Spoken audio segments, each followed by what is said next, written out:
There's something about this place after dark. Nothing like Death Valley on a Saturday night. Something's happening here as the sun goes down. Teams don't just play in Death Valley.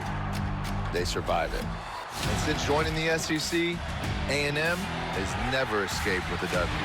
Manziel did not have his best game. That still stings. But these Aggies are undefeated.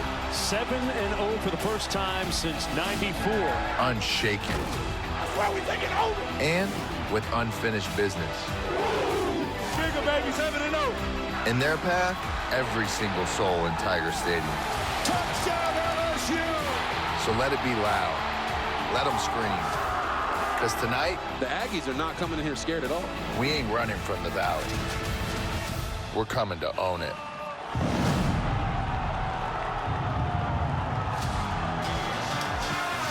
We appreciate Johnny Football, Johnny Manziel, with that trademark bravado, coming to own Death Valley as the visitor. Rarely done at night, but they are the favorites according to Las Vegas. The series began in the 1900s. LSU's had the edge overall. The last 8 have all been won by the home team. It's been tough to go on the road in this series and win. It's always tough in the SEC, but that is pretty incredible to think you go all the way back to 1994. And this is, like I said, it's a desperate football team. And you know what it's like at night at any stadium in the SEC, let alone Tiger Stadium, where you have to have a win if you're the Tigers. For LSU, if they can make something good happen earlier, but increase the belief. It's weird to have so many locals feel like, we're going to lose, the season's over. Just not used to hearing that around here in October. Yeah, especially this late in the year. But inside that building, they believe and they know what's at stake here. And for the Aggies, the last of the unbeatens to play today. Georgia Tech, BYU, Indiana 1. Ohio State, Navy idle. And after 5 unbeaten spell a week ago, Aggies trying to take care of business here. Brian Kelly has challenged his team. Quit being tentative. Play free. Fly around. Don't worry about being almost like you become so locked in on the analysis. Tonight it's about emotion and playing at home at night, taking advantage of that. Different approach, Kirk. Will it produce a different performance?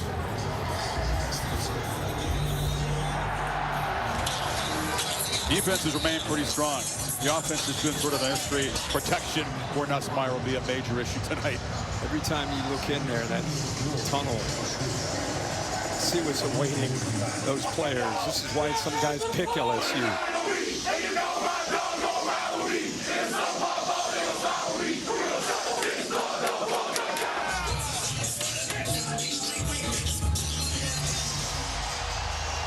101 years old, one of the great spots in all of sports.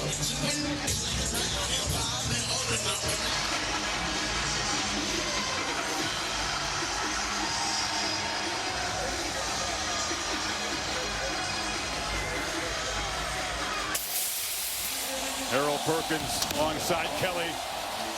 One of those guys he wants to play with his hair on fire tonight.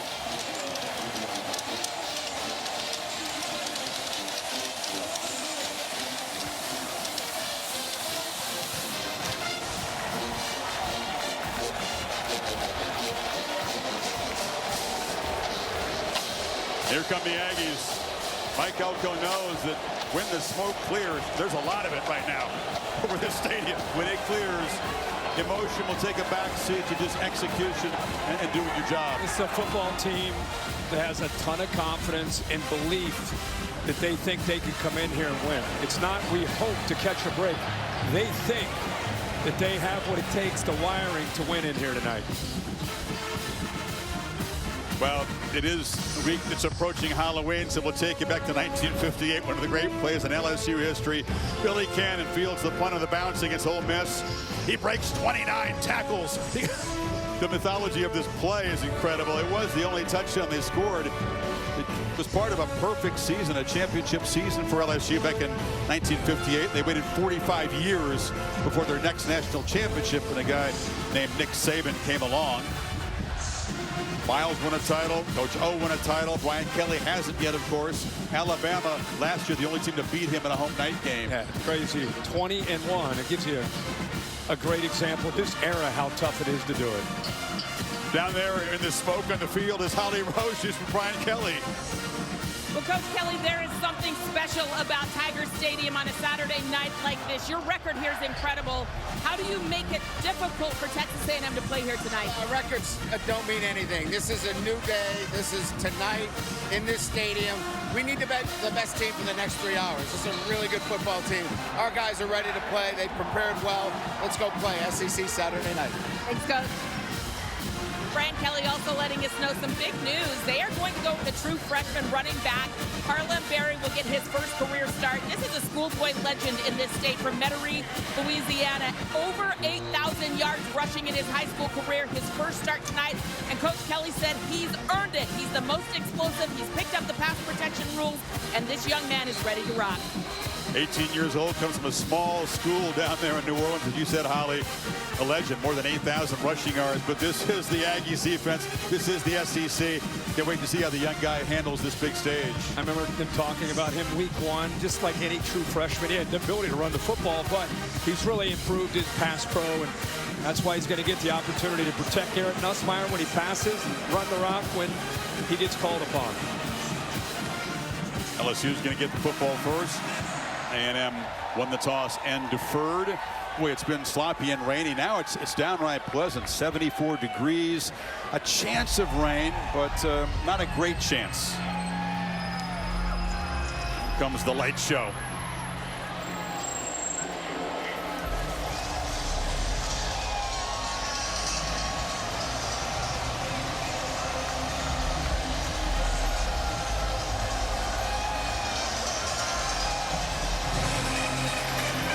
It is purple haze here, right? No doubt, man. Now, the buildup has been great. Brian Kelly very pleased with how his team has responded to his plea for them to play aggressive, but we'll see how it translates out here. As you said, the Aggies, many plates, are a mature, experienced, composed football team.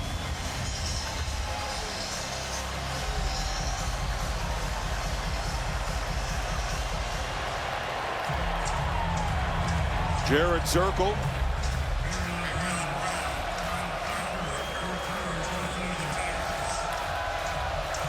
Kyle Parker, Barry and Brown are deep for LSU.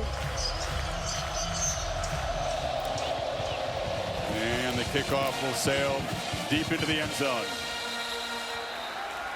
Garrett Nussmeier, he's still been making some sensational throws this year. Did have the 5 interceptions.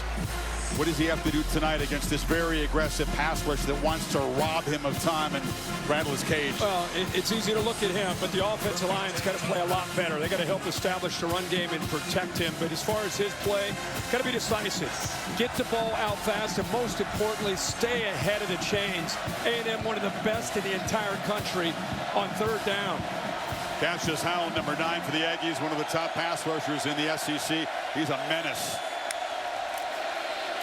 They fake it to the freshman on the first play and then check it down. That's Bowers Sharp, the tight end, for a short gain. Impact players when LSU's got the ball. Well, you've talked about Harlan Berry. He gets this opportunity as a true freshman, see what he can do with it. This is a true freshman. Another one, left tackle, Carius Kern getting a chance to play with Tyree Adams out. And on defense, York, one of the leaders of this defense, been around. This is his 34th start. And on the edge, rusher and a quarterback, 9. Cassius Howell doing a great job, having a big year.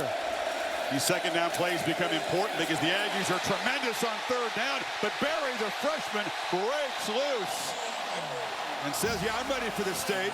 Picks up 16. Boy, what a job here. You'll see a wide receiver coming from the left to be able to pick up this block on the safety. Good job of being able to get down in. In fact, that was the big tight end, Trez Green, that came down to make that block. And then just tough, hard running by the true freshman that we've been featuring. And A&M gets away with a face mask there late on the tackle. Yeah, Green catches the ball like a wide receiver, but he blocks that block. Tight end. Oh, man. Juwan Johnson is the back. They'll rotate 4 guys in tonight. Nussmeier flips it into traffic there, tried to set up the screen, but Damian Sanford, the linebacker, got a hand on it. And when you have a defense that flies to the football, especially early in the game, the way A&M is, I think Joe Sloan there is just trying to get the defense to flow, and almost like a no-look pass on a slip screen. Fortunate that one was not picked off. Elko very involved, often will call the defensive signals. Joe Sloan calls the plays for Kelly. Berry back in the game on 2nd and 10. 4-man rush, and they got him. Well, 4 guys beat 5, and there is Cassius Howell. He portaled from Bowling Green. He is a big problem for everybody who faces this team. And this is why both these guys were impact players. The freshman left tackle, that's a tough ask on a second and long, obvious passing situation. This has been a reoccurring theme for Garrett Nussmeier. Very lucky to hold on to that ball, and LSU's offensive line not protecting him, especially on the blind side there with a true freshman. Keep an eye on this matchup. Nussmeier will call a timeout. Curran's a big dude, 320. He told Nussmeier, I got you. I'm going to protect you. Not going to touch you. Well, first deep drop back. They hammered him from behind. 3rd and 19 when you come back.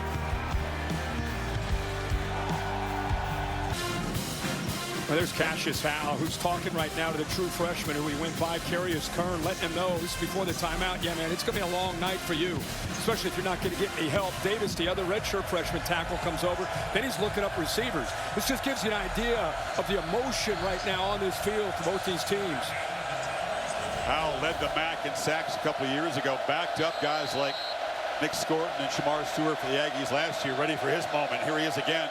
Look at that stance. 3rd and 19. Nussmeier fading back and scanning and delivers a ball incomplete on the sidelines. Berry and Brown was running, but that pass rush for the Aggies making itself known. Here comes the punt team. You know, this time LSU does try to help with Durham, little chip, but watch this. He's still going to go by, gets held there by the freshman, no call. But you can feel Nussmeier feeling that blind side with a true freshman against one of the best rushers in the country, cheating to his right, even with the chip from Durham. Brandon Chadwick to punt it away. Casey Concepcion, one of the electric transfers on this A&M team, as a receiver and a returner, waiting at the 20. And he'll take it at the 18. Dodges 1-man, 2-man. Concepcion spinning free. He is really dangerous with the football. One of the big impact newcomers on this team. 48-yard punt, but Concepcion brought it back 14 yards. And here comes Marcel Reed as a runner here at the Bayou Bengals a year ago. Much more accomplished as a passer than he was this time for that matchup. Yeah, his ability to throw the ball is very underrated. He throws a great deep ball. I think he and Colin Klein, the offensive coordinator, they've done such a good job of working together and putting together a package in the offseason where they can beat you with physicality, running the football with him with +1 QB run. Or if you overcommit with safeties down, they're good enough throwing the ball with the receivers, the Concepcion and Mario Craver. They can make you pay for that as well. Ruben Owens is the back. He's got the handoff and plows ahead for a couple of yards. Impact players, Kirk and the Aggies have the ball. Let's start with Ruben Owens, especially with Le'Veon Moss out. He carries a bigger load. We just talked about Concepcion, so dangerous. What a great ability to bring in a great playmaker. That's a look at Moss. And then on the other side, we got Halsey. A.J. Halsey has been leads them in tackles, been a great transfer portal guy on the inside 88, Bernard Gooden. Probably their best interior D lineman. He's a big one tonight. Yeah, he's been out. Good to have him back healthy. Reed from the pocket delivers across the middle, and it's a crossing right to Concepcion, who sprints out of bounds. Got in front of the freshman DJ Pickett, picked up 13. Marcel Reed dropped. He looked to his left like he might want to take a shot downfield. Instead, does a nice job, and his offensive line holds up where he can work from his left. Looking, look, come back. Now you do a nice job there of separating with Concepcion, able to just run away from the true freshman DJ Pickett. He's going to be tough for them to match up with tonight. LSU once again without their top tackler and emotional leader. Whit Weeks has a bone bruise in his ankle, not ready to go tonight. They'll have to fill in for a big void there. Owens stopped for a very short gain.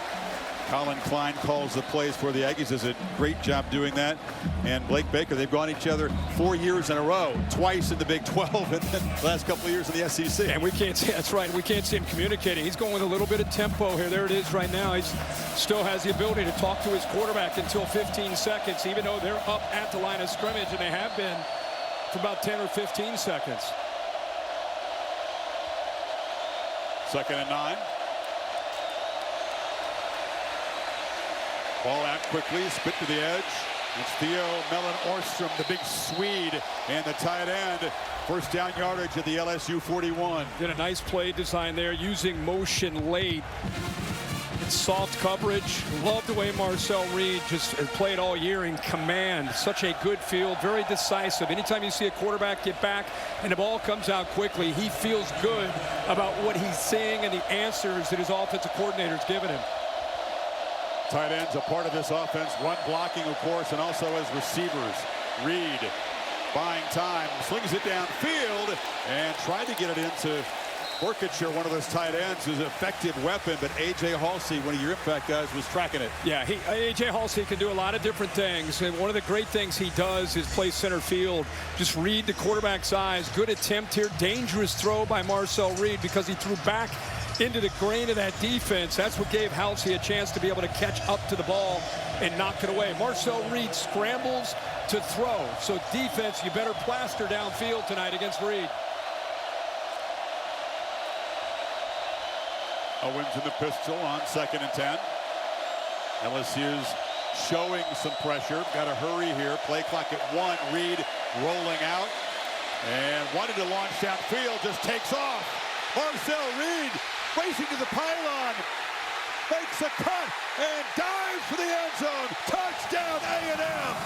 The electric quarterback strikes early from 41.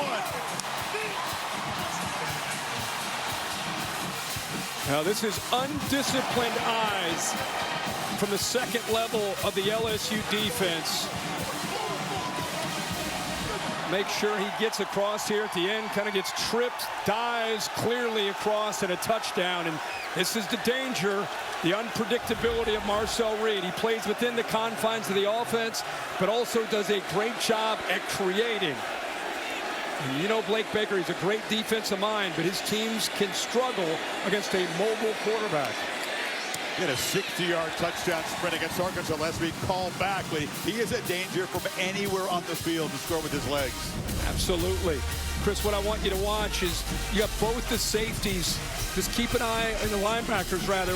Watch them kind of get caught looking in the backfield. Nobody's mirroring him. Nobody has him really ability to kind of keep him leveraged. He gets out, the back end of the defense is in man coverage, and he's got the speed not just to pick up a first down. He takes off. He's thinking about the end zone, and he's got A&M up early here at Tiger Stadium.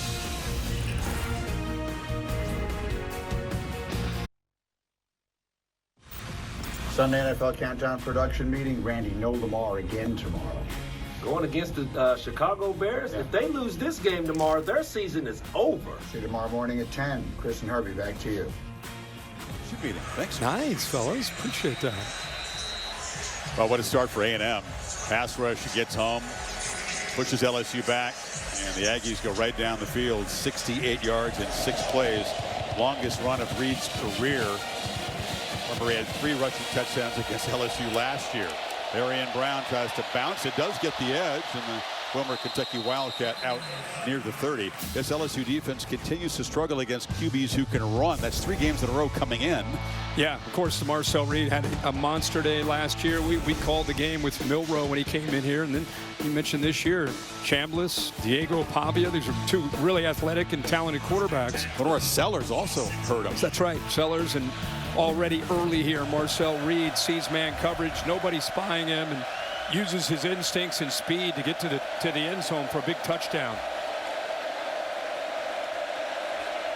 The Aggie band and the fans, and they're here a pretty good number, making noise as Harlem Berry seems close to breaking a long one, picked up 5 on first down. Yeah, I think, you know, you think of the spirit of this LSU team coming in a little bit of a wounded team as far as emotional support and the way they felt. Now you're down 7-0. This is an opportunity to answer, and Joe Sloan, the play caller, electing to go not necessarily breakneck speed tempo, but trying to get a little bit of a rhythm established here. 2 by 2. And now Kyle Parker comes in motion, so 3 wide receivers to the right of Nussmeier. They run it, and Berry running hard, and it's a first down. Right across the 35, picked up 6 more. Yeah, good job up front. I'll tell you, we got a battle going right now in the trenches. Braylon Moore, that time taking on Torian York. Just a huge collision. A linebacker, 21, right there, knocks him on his backside. So York, 21, if you like physicality, you watch LSU when they try to run the ball, just keep your eye in the middle. 21, watch how quick he gets downhill. I like everything about 21. How he communicates, his confidence, his command of this defense. Nussmeier, long pitch to the perimeter, and catch made by Brown, who scoots out of bounds. He can still throw a lot of beautiful balls when you give him a little time, Nussmeier. Yeah, and also he felt that run-pass option. He could have handed that ball off or flipped it to the outside. Did a nice job of reading the safety, tried to trick him. Tyreek Chappelle did a good job of kind of sitting in there and then dropped in almost into that passing lane, but the RPO pays off for a first down. You were puzzled last year, right? Sometimes making the wrong choice on the RPO, and he knows it. He knows he's improved in that area. Yeah, he made a great decision and an accurate throw there for yards after the catch, for sure. Pass rush comes, ball pitched to the perimeter here. This is Juwan Johnson, the running back, makes a couple guys miss, and is going to be spun down at midfield. Had to work hard. York made the stop. Not a ton of yards, but right now Joe Sloan's just trying to feel how A&M's going to try to play. And Mike Elko, one of the great defensive minds in all of college football, and they're going to disguise. And second year in this system with a veteran secondary. They say the strength is the defensive line this year for Mike Elko, but experience on the back end really allows him to get exotic and play with a quarterback and offensive line's minds, especially if they get you behind the sticks. Ball out quickly and caught at the end by Trez Green. When you got the play sheet up over the microphone, it indicates that he's talking to the Green Dot York, so it's a strong indication he's actually calling the defenses frequently here. Yeah, there are a lot of guys who are head coaches that they don't want to let go of it. Mike Elko doesn't want to let go of it, and why should he? He's one of the best that can do it. Love LSU, some quick throws, get the ball out, don't deal with that pass rush, and if you have a cushion from the corner, just take the easy yards. 4 different receivers have caught passes already. Nussmeier zips a quick throw, and Aaron Anderson, who's a dangerous small receiver, picks up 8. Tyreek Chappelle made the tackle. Yeah, Chappelle has really good instincts right here, but what I love is location, slow down on the outside. On the outside shoulder, Bowens to use his body to shield Chappelle away from the ball. If that's thrown to the inside, he's got a hand on it. Outside gives him a chance to kind of sink, meanwhile use his hips and his back to keep the DB away from him. He zipped that pass right between 2 leaping Aggie defenders. 2nd and 2 is where they want to be against this defense. Nussmeier will take a downfield shot, launches down there for Brown, and it's incomplete, but a flag comes out. Des Ricks was in coverage. Yeah, he lost the football, makes contact near the end of the play, so they'll get the PI. An aggressive approach, though, Kirk. They make a nice gain on first down and already an opportunity to take a shot downfield. Defense, number 2, 15-yard penalty. Automatic first down. One of those tall and long corners for the Aggies against some very fast LSU guys on the edge. Yeah, especially Brown. He can get downfield. See his head? Looks for it at the end, but his hands are up. There's just no chance you're not going to call that. And heck of a job. Joe Sloan uses motion. See how he's able to move? Now he gets a different matchup. Now he's able to go downfield against Ricks, where he either gets the PI or possibly the touchdown. So, Kirk, now Ricks is out. Julio Humphrey takes his place. 2nd down. Slant. Green. Big fella bracketed. Tough to bring down. Trez Green to the 5-yard line. 1st and goal. Got 14 that time. See a little play action with Nussmeier. Watch his little pitch this way. Watch the linebackers react. Now that creates even a bigger lane and chance for yards after the catch by the big tight end Green. See all that space in there? Boy, he's a big body at 6'7", but like you said, has wide receiver skill set and has really been coming on here these last few weeks. And LSU punch it in. Aggies have been stout down in the red zone. 4 receivers, bunch to the right. They go back to the left. Green, jump ball. That was easy. Des Green, a red zone weapon. What a drive for Nussmeier. Surgical. Well, if you wanted to keep this crowd in the game after the Aggies scored in the fashion in which they did, you needed an answer. And that's what Garrett Nussmeier did. Watch this. He's covered. Chris, look at this. He still says, he's never covered. In fact, that's what they tell him. 14 is never covered. Have the confidence, put it up high where he can make a play on it.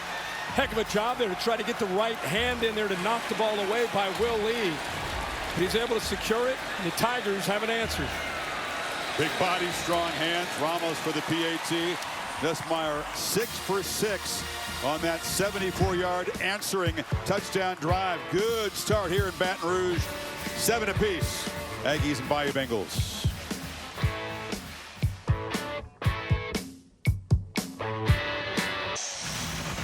Saw Des Green box out his opponent in the end zone.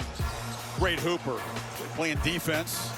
Playing defense, finishes, and then he's on the football field doing amazing things. He's covered, but he posts him up, goes up and over Will Lee for LSU's first touchdown. Love how he finished that catch. They did a good job getting hands on that. He had 2 guys over there. There was no mystery. They're going that way. Yeah. 2 guys covered, quote unquote, never covered, is what Joe Sloan tells Garrett Nussmeier. Earls kick up the goal line, taken by Terry Bussey. And Bussey wrestled down across the 27. Playbook brought to you by Modelo, the first drive for the Aggies. Couple completions, then the big touchdown run. Yeah, a really good job of coming into a hostile environment and relied on your quarterback to make some good decisions. Had a couple nice completions, looked really comfortable. And then did a nice job here, taking advantage of some bad eyes. Man coverage, linebackers didn't leverage him. Was able to sneak out the back door. He's so dangerous in the open space. LSU fans know from last year where he ran for 3 touchdowns off the bench. A lot of zone read. That was just a straight-up scramble for touch. Holly, you also super impressed with Reed when you visited with him yesterday. Well, that's right. His confidence is off the charts, and I asked him, where does it come from? He said, I was so good at different sports growing up. I just learned to be competitively confident. I love away games. Come on, I want it. He really was challenging these fans. Handoff inside, Jamarian Morrow, part of that deep rotation. We'll see 4 or 5 different Aggies carry the football, and he got 11 yards that time. Cheryl's his mom. She's maybe the sports mom of the year there. Every game. Yep. Doesn't miss one. There's Dad. Yeah, this is Tamika there. I've had a chance to know that family. There's Mom right there. Yeah. I've known this family for a long time. It's incredible to watch. Marcel Reed is the same guy here coaching or playing for this team as he was as a youngster. Just very poised, almost just a flatline personality as a competitor. Good protection and incomplete. Tried to zip it to Morrow that time in the flat low throw. A lot of guys say, oh, I love away games. I want to come in here and silence the crowd. You have to back it up, though. You have to be unusually composed to do that. And they've done, like I said, last year he was a surprise, kind of a change-up in the second half of the year. This year they had an entire offseason to build their offense, not only around him, but Casey Concepcion, Mario Craver coming through the portal. This is no longer a team that just runs the ball. He'll take shots downfield. It's a very balanced attack. Reed on the keeper. After the breakout game against LSU, went on the road, won his first real big road start in the swamp, no less. That's right, tough environment. Watch Halsey here, Chris. He has a chance if he'd like to. This is basically a pitch. If he comes up, just think if he throws that football right there down that right sideline. Triple option football out on the perimeter instead of pitching it. That DB collapses on you. You have that option to flip it downfield. E.J. Smith, in his 6th year of college football, the first 4 at Stanford, his second year here with the Aggies. Of course, son of Emmett is the back. 3rd and 8. 7 guys up. Are they all coming? Who's dropping? 6 of them come. Ball out. Reed completes it, and Concepcion slips free, and big gain into LSU territory. What a route by Concepcion. Really did a nice job of selling this. Keep in mind, Delane, one of the top corners, I think the top corner in the country. Look how he shakes him right there. That's a great matchup of good against good. Not only the great route, but how about the yards after the catch? When he catches the ball in space, I think he's a running back with that kind of skill set that he has. Sent out to Smith, too. The running back stepped up and blocked the blitz very nicely by Sean Spears that time.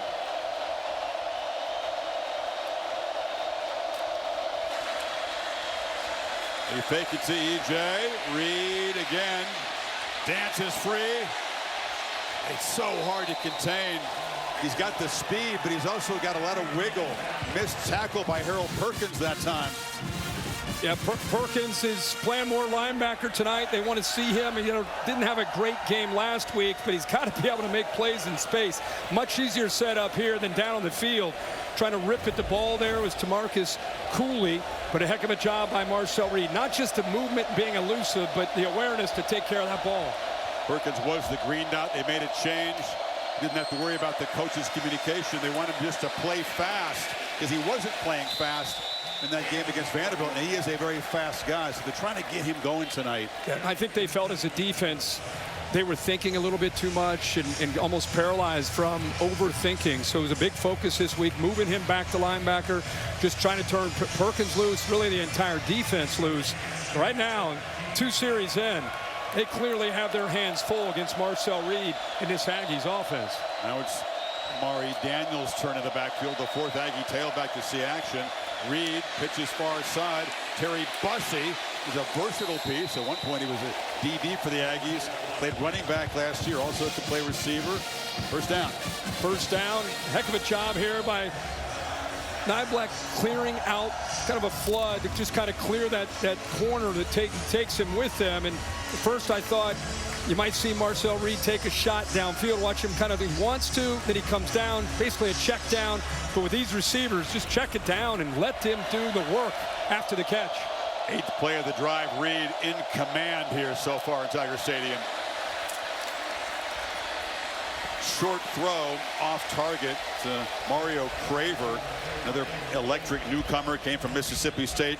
Craver and Concepcion have been hard for opponents to handle this year. Yeah, you know, sometimes you hit in the portal nowadays, sometimes you miss. They hit 2. And this is the red zone, tied for 16th in the country, 20-27. Having an elusive quarterback definitely helps when it comes to this area. It's either a quick decision or, as we've seen, make him tackle Marcel Reed.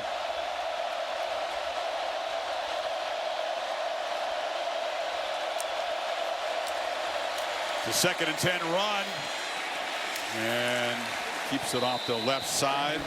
Jacobian Guillory knocked him down. It's going to be 3rd down and long now for the Aggies offense here in the red zone. That's a lot to ask of Guillory, who's 320 pounds, had an Achilles a year ago, but anytime you're 320 and you're trying to chase down Marcel Reed, that's a great play to get him to 3rd down.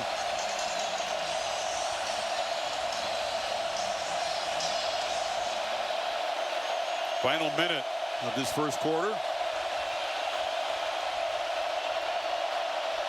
Pre-snap maneuvering here. Play clock at 6.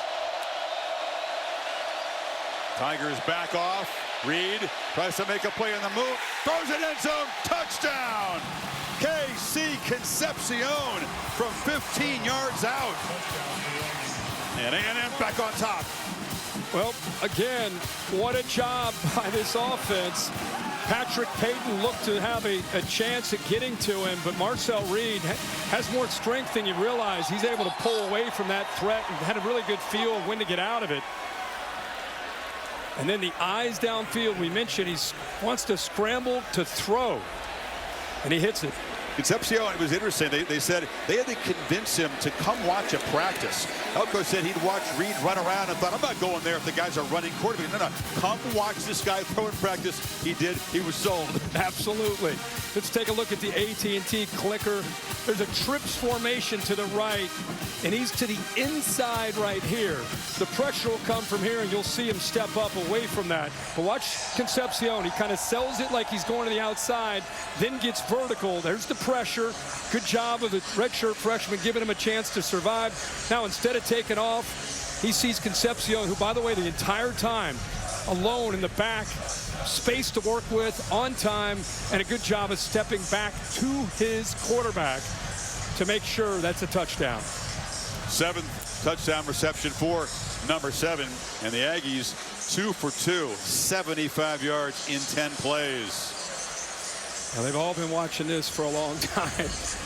Like I said, his dad's a coach, was a coach for a long time, head coach in town there in Nashville at MTSU. That was a tough coach, wasn't he? I coached him in high school. He said, I wanted to ride home from my high school games with Mom. He said, Mom, could you please drive to the game so I don't have to ride home with Dad? Because Dad would always find fault no matter how well he played. That's great. Holly? Well, you see that on-field chemistry with Marcel Reed and Casey Concepcion. Marcel said, I was just over at his house Wednesday. They're at each other's house 2 or 3 days a week. In fact, Casey got to campus first this summer and this winter was texting him like, hey, when are we throwing? When are we throwing? And you can see that brotherhood off the field has started to really develop into chemistry on the field. They knew exactly where each other were in that moment because of that relationship. And you know how it's amazing. Every year, these teams that end up kind of the cream starts to rise. There's always those stories about the quarterback and the receivers when no coaches are around, nobody's around, putting in those hours in that June and July time frame. Now Nussmeier, who's put in plenty of hours with his guys, trying to answer again. It's Harlem Barely ducking down for a short gain.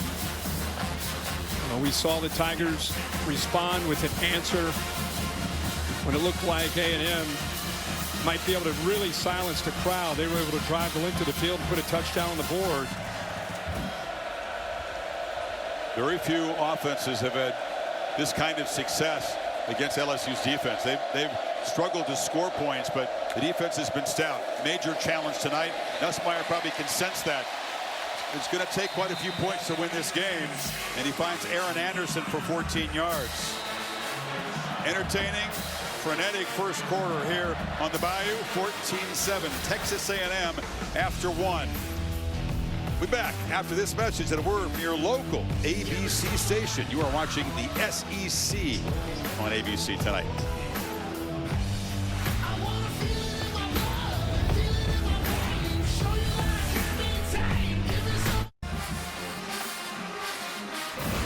Set for the second quarter in Baton Rouge, the SEC on ABC, and Saturday Night Football presented by Capital One. Nightcap of another wildly entertaining day in the SEC. Texas was down 17 in the fourth quarter. Silenced the Cowbells, won in overtime. How do they do that? And they saved their season. Yeah. I gave up on that one. I was on the bus with you. I thought we almost flipped that one off. It was over. Would have been a third loss for the preseason number 1. Barry, solid start to this game for the freshman. His first career start, picks up 4. Such an emphasis against Mike Elko. It's always important, but such an emphasis tonight about avoiding 3rd and long against Elko's defense. You got it. That means 1st and 10 success. Getting that 2nd and 6, 2nd and 7, and then getting to the 3rd and manageable.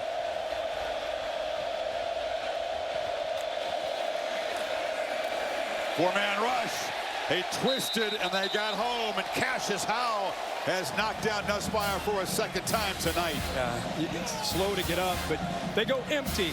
Means you only have 5 offensive linemen. Here's a redshirt freshman going against one of the best pass rushers. Not a back, not a tight end, nobody to help out. They didn't even have to blitz. Howell right now is just a handful off the edge. He's lined up on both sides. He's beaten both the young tackles, Kern, and also that time Davis. The plan, Brian Kelly and Joe Sloan both told us, was to help out those tackles, not leave them alone against Howell. Not been able to do that so far. 2 sacks already for number 9. Nussmeier, long pitch, and it's broken up. Reaching around was Will Lee, the 3rd, and it's 4th down. Yeah, that's the experience of Will Lee. It's his 20th start. came over from Kansas State where he had 9 starts, and he knows the down and distance. Exactly, he almost prematurely starts to come back right where that first down marker is and then gets the right hand on it. Really good look at that right hand. No PI, worked around the body and knocked it away. So that's 2 LSU possessions that have been wrecked by Cassius Howell on that pass rush. Concepcion just came up with a touchdown, back to return the punt, waving for the fair catch at the 16-yard line. And Marcel Reed, they haven't solved him yet. They didn't solve him in the second half last year, and not so far in the first quarter here tonight.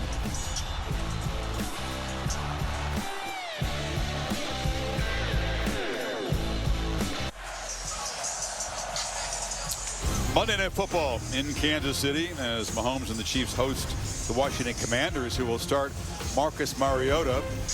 Heisman winner filling in for the fellow Heisman guy, Jaden Daniels, still out. Peyton Eli at 8 o'clock Eastern as well. Commanders, a very talented team, and obviously been dealing with some injuries, but don't look now. But here comes Patrick Mahomes and Travis Kelce and the Chiefs and Andy Reid starting to play some really good football in recent weeks. No doubt. Aggies' third possession. They're 2 for 2. And Reed looking for more. It's a low throw. Mario Craver gets involved with his first catch, comes back and grabs it for an 11-yard gain. He got a little bit of pressure that time on the blind side, but he did a heck of a job there not letting that really impact him at all. This guy is so different from where he was a year ago when he would come in to play, and most of his opportunities were a lot of zone read game. This offense is built around his arm, his ability to execute, look and process quickly, and of course he's still sprinkling him in the run game. Ball is loose, and they have to go back and dive on it. Recovered there by Reuben Owens, the running back. They'll lose 11. Fire just snapped the ball. I think everybody on the offense, including Marcel Reed, very surprised that that ball was snapped. Yeah, Nabu. He's looking out to bring the motion over. It can get loud in this place. Communication can be a challenge. They were lucky that hit his arm. If that didn't hit his arm, it rolls free, and gives LSU an even better chance to recover it. 2nd and 21. Reed threw it right to a defender. A diving play on the ball by P.J. Woodland. They're saying incomplete, but a dangerous throw. Rare mistake like that from Reed almost was disastrous. Sure was. Mario Craver starts to work outside, and I think that's what surprised him. Ball definitely hits the ground. It's called incomplete on the field, but the miscommunication. Craver started to work out. You can see there to the outside, and by the time, right when he started to move to the outside, that's when the ball came out of the hands of Reed. Wow, the first 2 possessions for the Aggies so clinical, resulting in touchdowns. This one's been a little chaotic. And now 3rd and 21. LSU only a 3-man rush. They drop 8, and they still pressure Reed, who's harassed and has to throw the ball away in the end zone. Jamari Butler got there with a 3-man rush. Not a good series for the Aggies up front at all. No, but if you're an LSU fan, this is what you've been waiting for. Turn them loose. Brian Kelly told us that's the message to this defense. It's really one of the first times these last couple plays we've seen that. What a job there of finishing and rushing with 3. He had obviously nowhere to go with the football, and Butler forces that ball out. He was lucky it wasn't intentional grounding. He was just outside of the end zone, so it would not have been a safety. So the misfire on the snap, the breakdown in protection. Tyler White standing at his 1-yard line to boot it away. Xavier Thomas, very dangerous returner for LSU, standing at his 40. And they just get it off before the play clock, and it's blocked. Ball bouncing out of the back of the end zone. LSU comes up with a safety, a special teams play. Caleb Jackson flying in to make the block off the edge.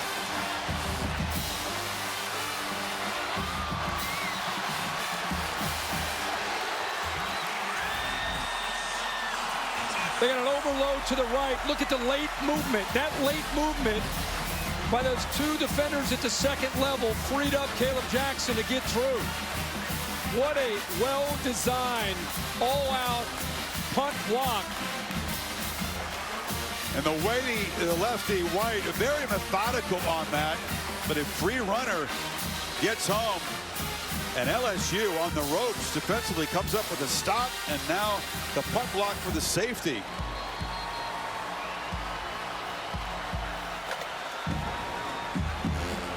So the lead is now 5. This place has come back alive. Momentum on LSU's side suddenly. No doubt about it.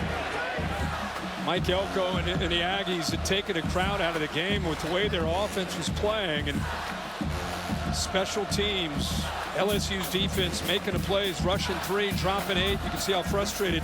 Not only you give up a safety, but you lose momentum, and now this place is back alive again. Patrick Doherty is the special teams coach. You could read lips perhaps from Elko. He said, bleeping untouched, and he was right.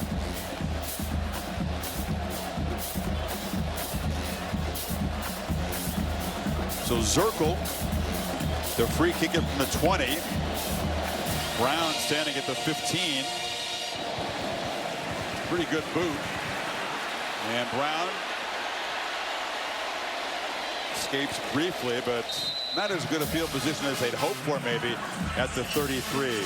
And let's not forget, they went backwards. That bad snap, they were 1st and 10. And the snap surprises Marcel Reed. Now you're way behind the sticks. Now you change, keeping your own territory. Instead of 1st and 10, you pick up a few yards. Everything's been going great. Now you're 2nd and forever, and you go into a little bit more of a conservative mode. So that bad snap definitely caused that turnover, or at least a safety. Nussmeier will try to keep this momentum rolling now. Barry, very much the feature back tonight in his first start. Picks up 3. Dalton Brooks made the tackle. Steve Regis, 17, a fixture in the middle of his defense up front. He got a hold of the freshman Barry, and then as soon as he came off the tackle, he put his hands up. I didn't get the face mask. I did not get that face mask. Hayden Durham spells him now. Been hampered by an ankle injury. He did get the face mask, even though he came up like a foul. Nope, wasn't me. It was. That's a dead giveaway when you start doing that. Yeah. Off the play fake, pressure comes, and it's a check down, a low throw. He had Green open. Nussmeier would like to have that throw back, kind of backpedaling as they close in on him. Oh, if he just laid it out there, it was a slide route right away. You can see Green kind of works out here. You just don't see. Right now, just floated. Nobody's out there with him. A breakdown in coverage from A&M.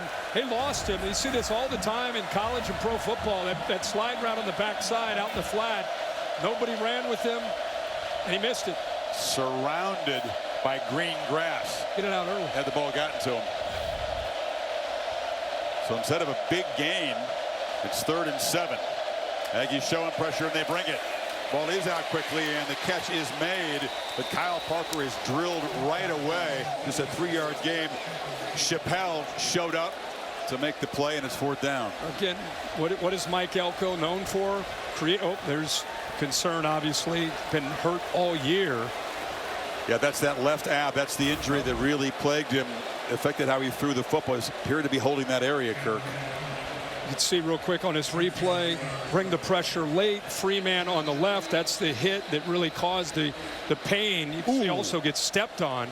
Yeah, kind of a microcosm of his season in one play. Yeah, you're right, because he was holding his helmet, but he's also had his hand down on that abdominal area, which was so painful. He was describing yesterday how it affected the way he threw the ball, that every time he would kind of torque his body, it would be painful. Also been dealing with an ankle as well. So just tough guy, not being attended to. Headset back on.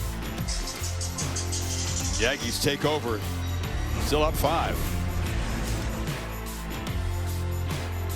Back to the haunted house, Kurt, which you missed last night, which I know crushes you to miss this. This is great fun. This is not fun for Nussmeier. Watch the blitz here. 3. Gets hit, and then watch what happens. 3. Marcus Ratcliffe, right there, accidentally steps on the helmet. Brian Kelly, when we were away, he's talking about 3 separate times. My quarterback's getting hit. You got to take care of him. It's up to you. You got to protect him. They said James Carter told him that it's your responsibility to call it. Reed from the pocket, crossing route. And they continue to use the tight ends effectively. Orstrom got out there. Big gain out near midfield. Second catch tonight for the Swede. Well, we just saw LSU run a tight end opportunity to go out in the flat. This time he just dragging underneath. Miscommunication. Nobody there to be able to pick him up. And Reed recognized that pretty quickly and got the ball out. 21-yard chunk to get the drive going. Marion Morrow runs hard to the left, picks up just a couple. West Weeks, older brother of Witt, is out trying to step up. Number 33, one of the 3 Weeks brothers, is on the team. Yep, Weeks got to do a lot there in the middle. Remember, he's playing with Perkins next to him. Weeks, you're talking about the heart and soul of this defense and the entire team. There's a look at him right there. Hopefully be back for Bama in a couple of weeks. I think that's their hope. With a bye next week. Morrow motions back into the backfield. And the flag. And it's going to be a movement by A&M receiver, Craver. False start. Offense, number 71. 5-yard penalty. Second down. Way too many penalties on Elko's offense early in the season. Penalties like that, holding penalties were a problem. And they've cleaned it up lately. It's actually the left guard. You had a receiver and a lineman just barely moving. So 2nd and 12.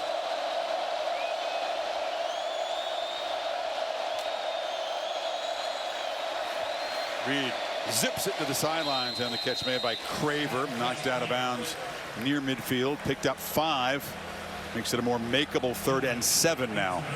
Yeah, by using that motion allowed him to be able to get a little bit more of a soft cushion, just pick up a few yards, but still looking at a very difficult 3rd and 7. Remember, LSU, they rushed 3 and got home. Saw Butler force the ball out last possession. Crowd trying to make a difference.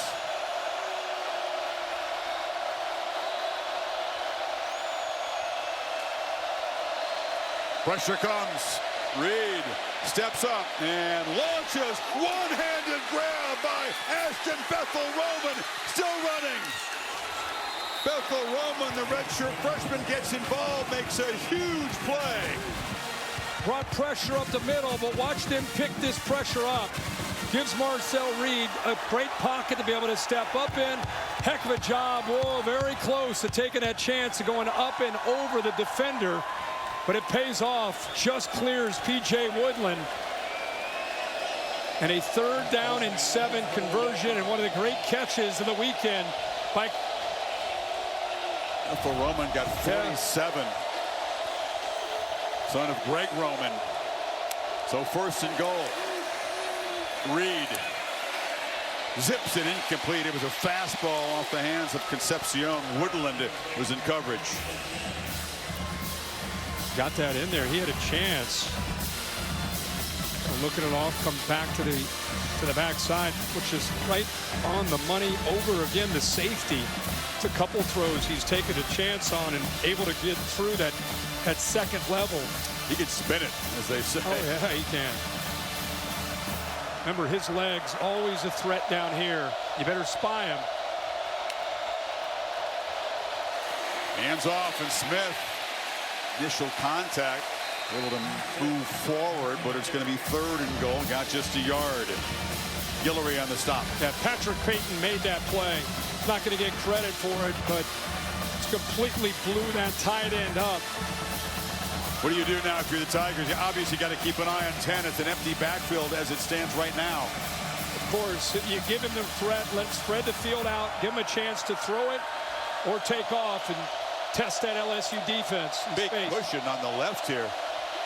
LSU defender standing in the end zone, almost enticing him to throw it to that side. Instead, he throws a pick over the middle. Picked off by Halsey. Halsey all the way out to the 25. So Reed makes a mistake, and LSU with a huge takeaway. Well, normally you would see Patrick Payton in there to blitz or to rush off the edge. This time he shows pressure, then he backs out. And Marcel Reed's taking a few chances. I don't know if he got a fingertip on it or not, but Halsey does a good job of just reading the eyes of Marcel Reed. Brought him over right in that passing lane, and he comes up with a pick.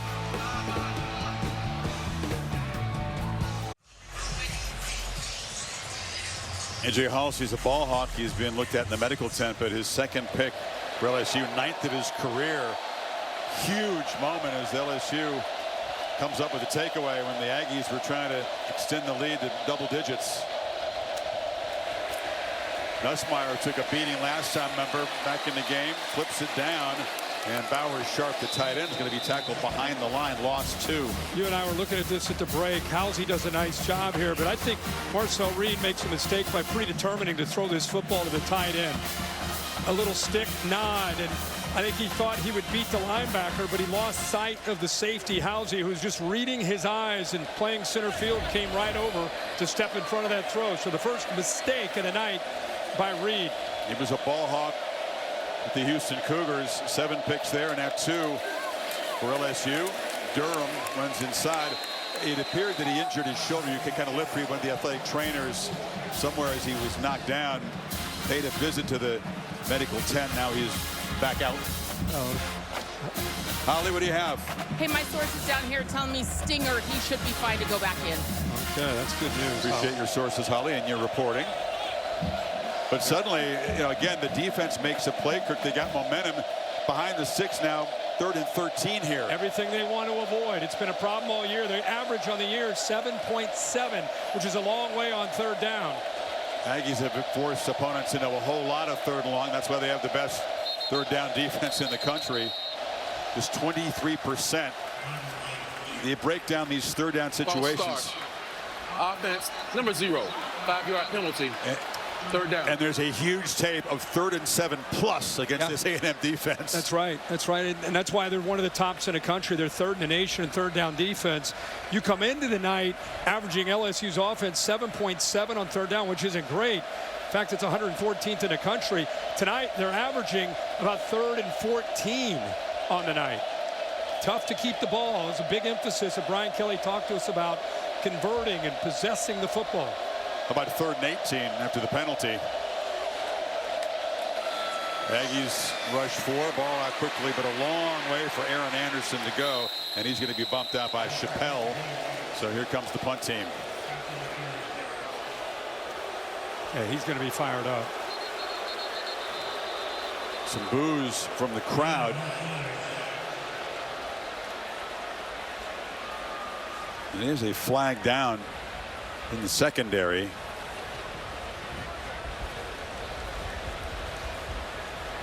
It's in the area where it could be perhaps defensive holding down there.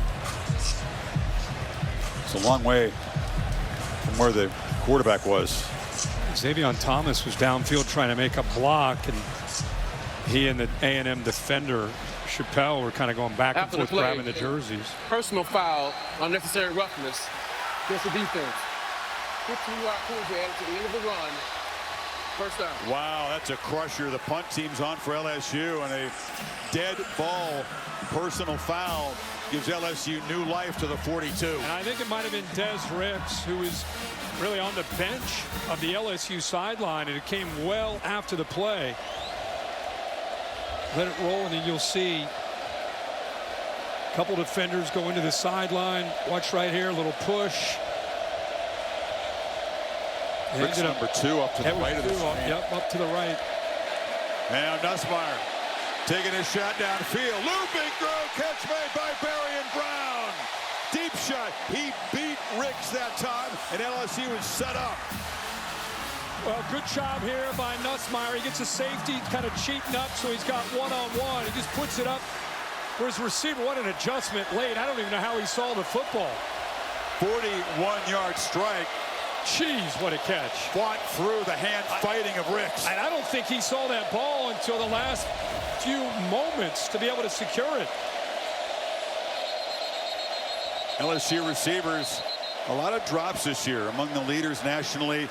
Not a great record on contested catches. That was highly contested that time, and Brown did a tremendous job.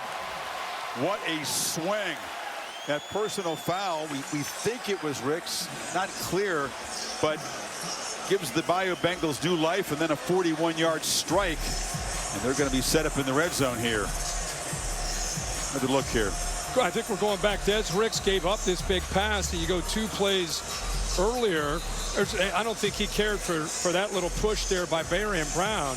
And then he responded, and it was his response that got the call that kept this drive alive. In the very next play, they go right after him again, right after Des Ricks. Same matchup. It was Brown blocking. This time he's going downfield and makes what an incredible catch this is. Pretty good coverage by Ricks. What a one-on-one battle on the edge between these two guys. Just caught it with his right arm and hand.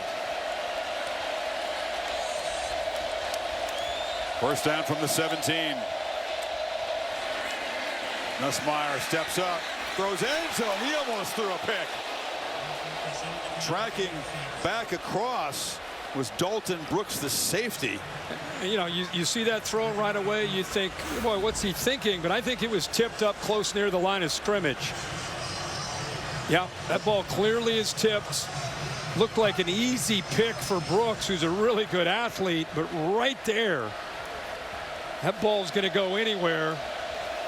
Zone defense, eyes on the ball. He just doesn't secure it. Only 2 picks on the year for A&M's defense.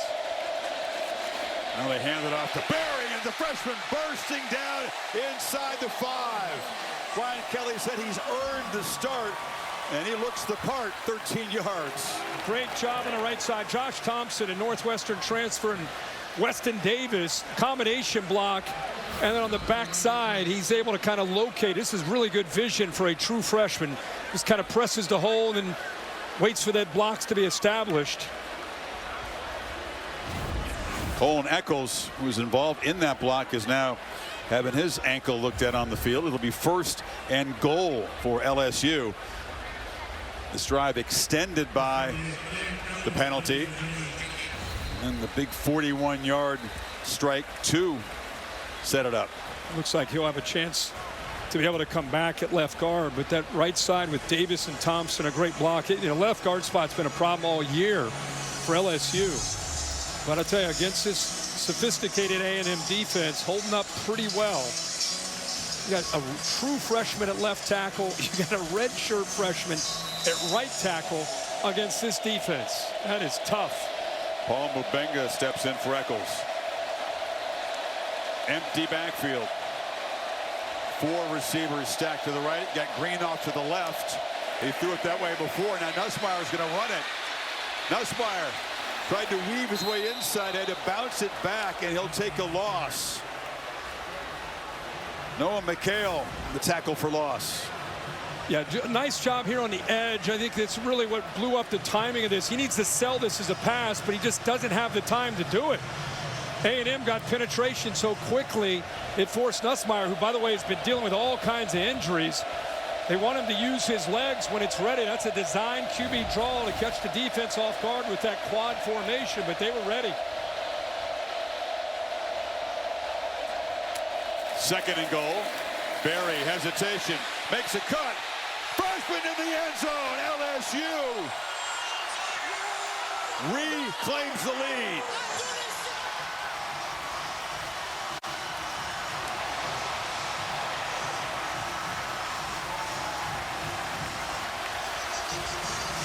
Boy, the back showing some great vision on these last few plays.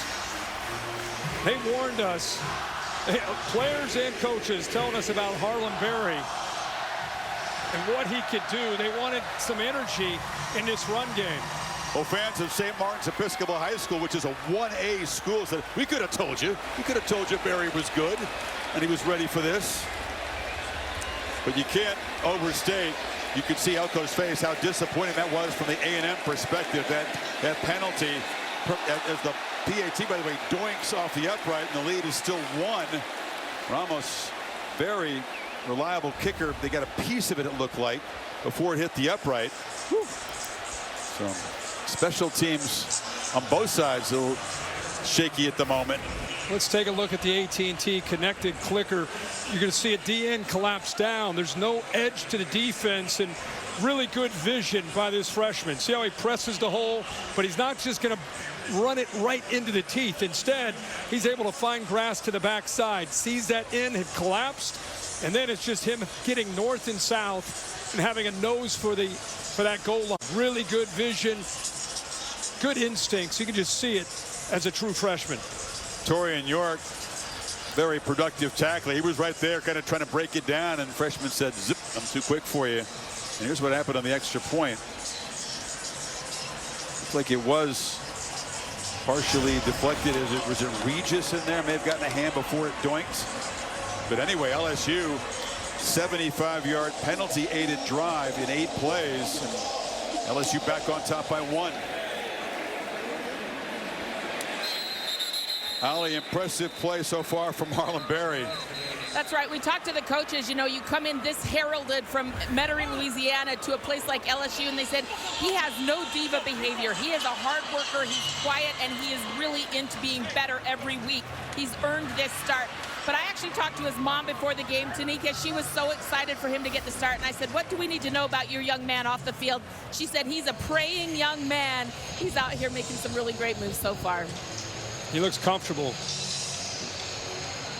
He's you know, they told us in week 1 when we had him against Clemson what kind of talent he was. But as Holly just talked about, has worked diligently to, like any true freshman back, to get better in pass protection and understand the offense, the little nuances of it, and well, they can trust him late in the year.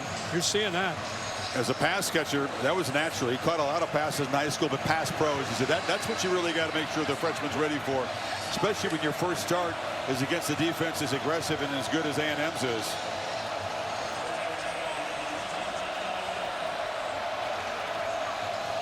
So a 2-back look. Owens and Morrow flanking Reed, who's got to bounce back from that interception that he just threw in the end zone.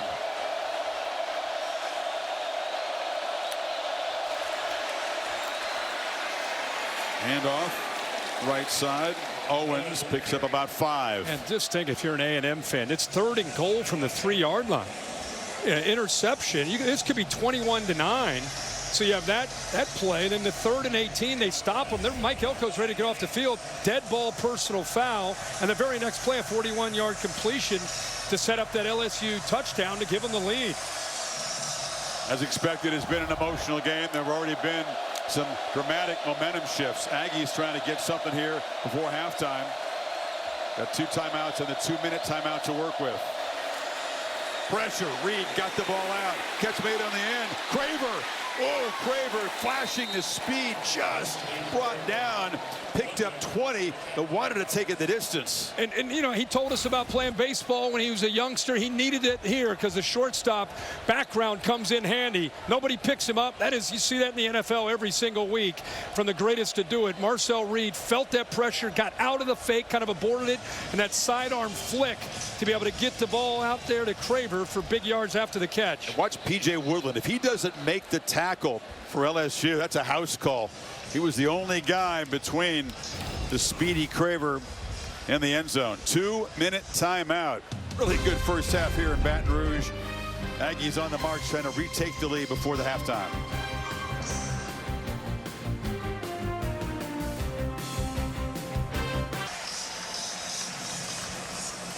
Halftime report coming up. The Capital One break brought to you by Capital One with Kevin Negandhi and Booger McFarland. Booger, no doubt, looking in with the alma mater. By 1 here. What a day in the SEC and really around the country. BYU involved in a battle with Iowa State. They'll have highlights of all of it coming up. 2 minutes for the Aggies. Ball exactly at midfield. And Reed trapped and spun down behind the line by West Weeks. Loss of 2. Really good job at taking away the jet sweep. It's a read for Marcel Reed, and it's taken away. He decides to keep it. He wants to get underneath the guard, but Weeks was coming downhill from the snap of the ball. Assignment football sometimes against this style with Marcel Reed. He had the quarterback, and he got downhill, able to escape that guard who was pulling to pick him up. Clock running. No hurry, the Aggies.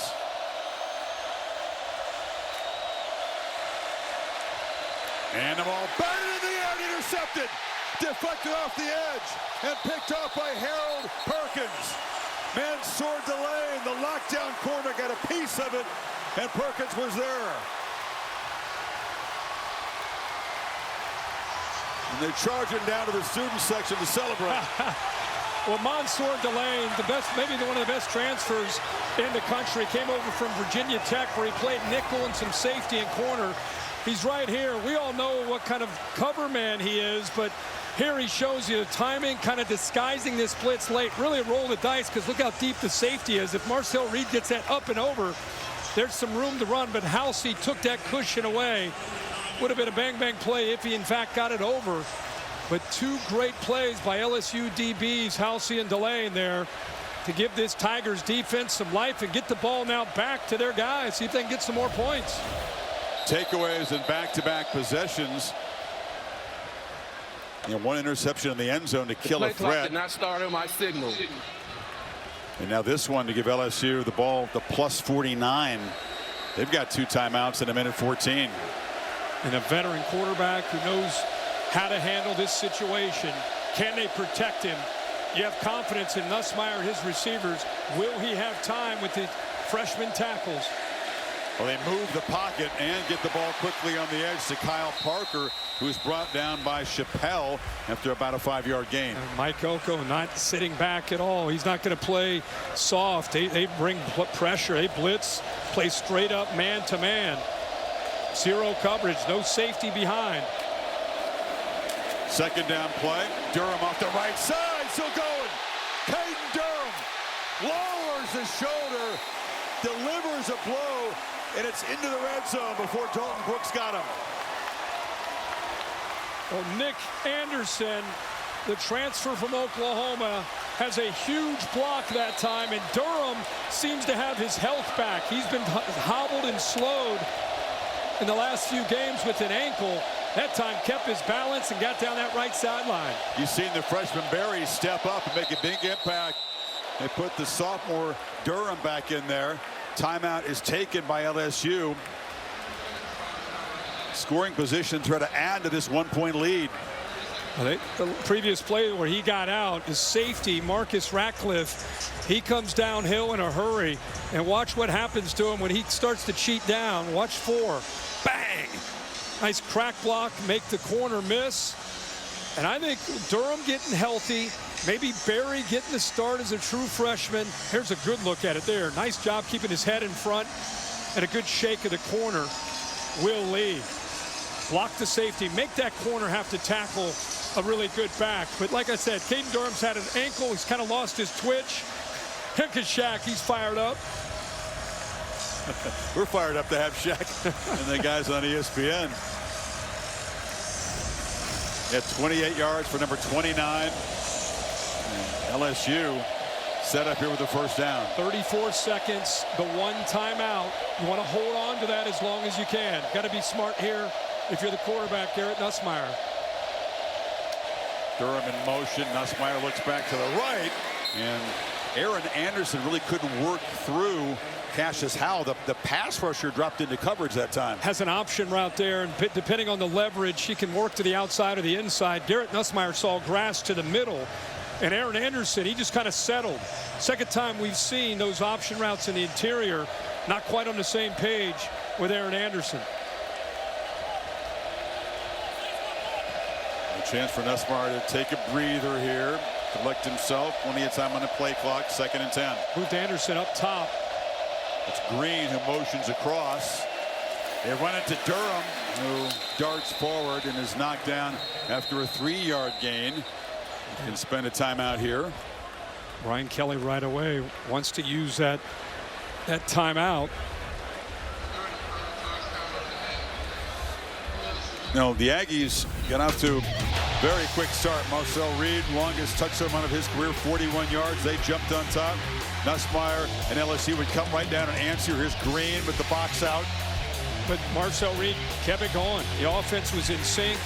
Great job there of being able to hit that touchdown with Concepcion, but things started to change. Tiger Stadium in a Saturday night started to come alive. Special teams get the ball back to Nussmeier. A big touchdown and some plays that really turned the events and the vibe of this football game over the course of the second quarter. Interceptions by Halsey and Perkins for LSU. Trying to cash in. Play that Perkins made off the carom. 3rd and 7. Take a shot into the end zone. Or at the very least, you got to get the first down. No timeouts. It's Anderson motioning back and forth. And they look short. Anderson dropped it. Probably a good thing. He really had nowhere to run at that point. The clock would have kept ticking. They would have had to run the field goal team out quickly. Yeah, it's almost a blessing in disguise there.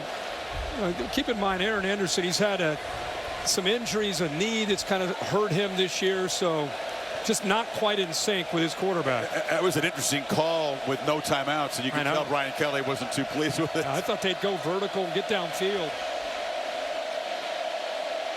30-yarder for Damian Ramos. He's closing in on the career record for points scored and field goals made at LSU. And he knocks it through.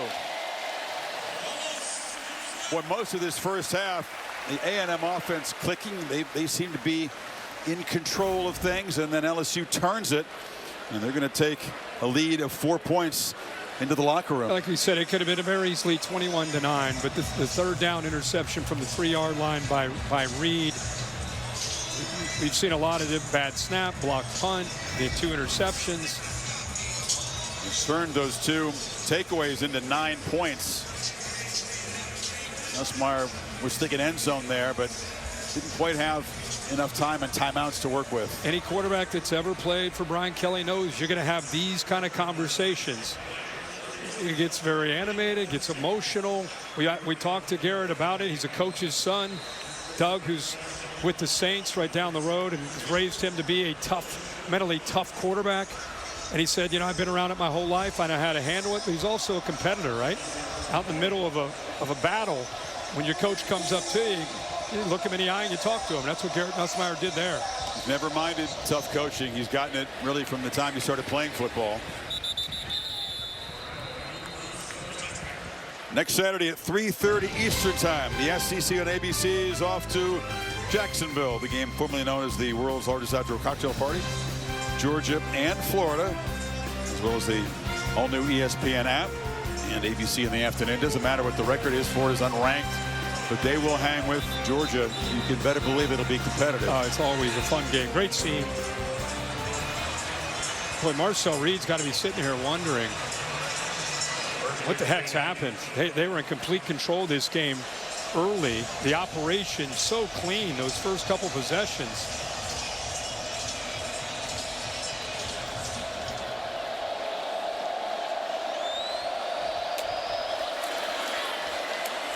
And they hand it off to Owens. Owens with a quick burst to the 40. They have a couple timeouts if they want to spend them here. Oh, yeah, you run a football there just of seeing what might happen, and you hit a crease. Now you're all the way up to the 40-yard line, so your mindset really changes. And you used that last time. You got one timeout, 14 seconds, and with Marcel Reed, you could take a shot downfield, easily get into field goal range. We talked about how Marcel Reed is so poised and components. Love tough environments like this, but the interception, something we really haven't seen from him. A couple of them bunched close together, back-to-back possessions. Yeah, the one where he threw off to his left, I think he got caught predetermining. I think he thought he had a matchup that he liked, missed the safety. Now it's about, he's a young quarterback. As much upside as he has and this offense has, you got to respond to the ebb and flow and the momentum swings, especially on the road. You can't make these mistakes and expect to win on the road in any conference, especially here at Tiger Stadium at night. An opportunity to get points, perhaps. Randy Bond needs probably about 25 yards to be in field goal range. That would make it a 52-yarder.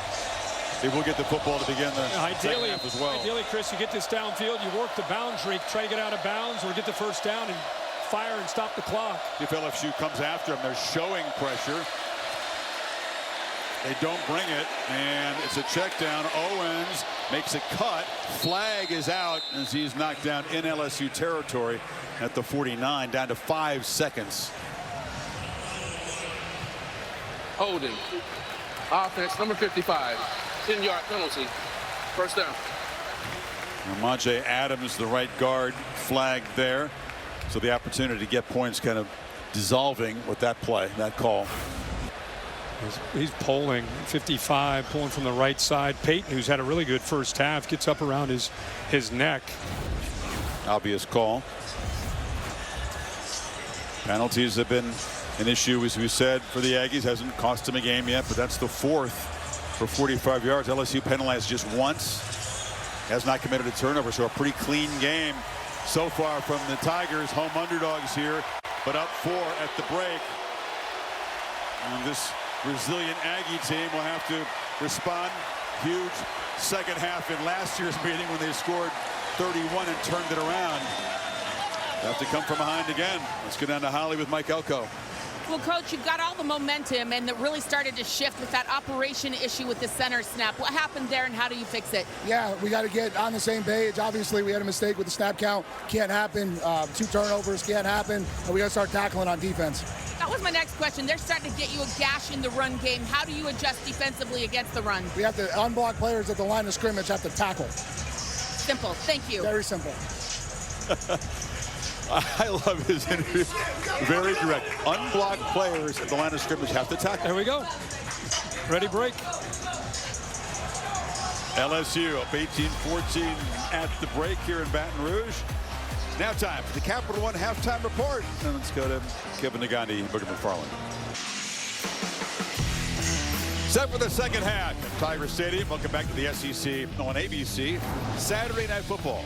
Presented by Capital One, part of an SEC all day, presented by IHG Hotels and Resorts. It's a wild day in the conference.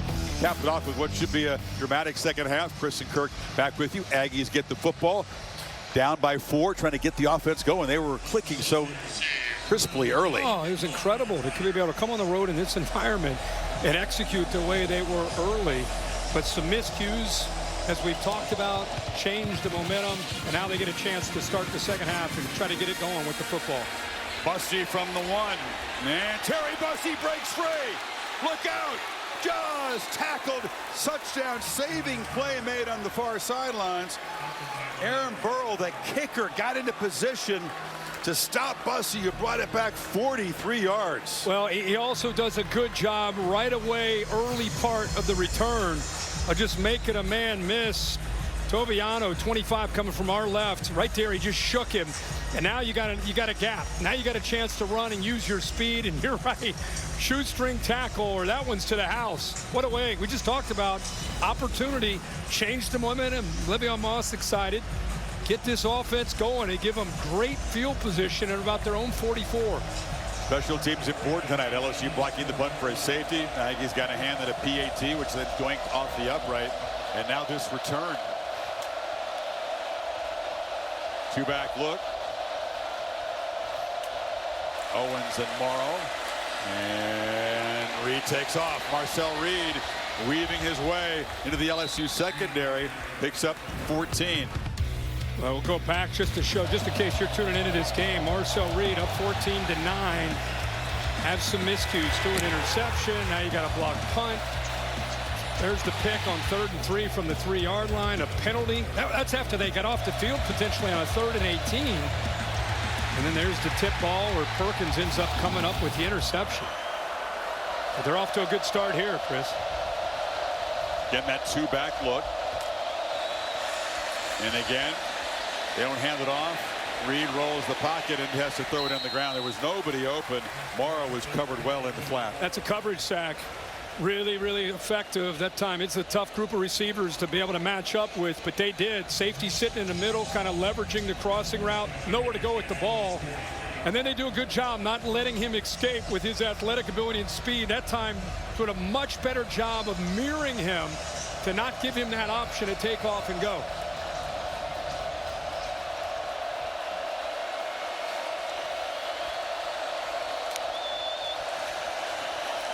Keeps it again. Reed has the edge, makes a cut, takes a big shot inside the 35 from Jack Pyburn, just short of the marker. It'll be 3rd and 1.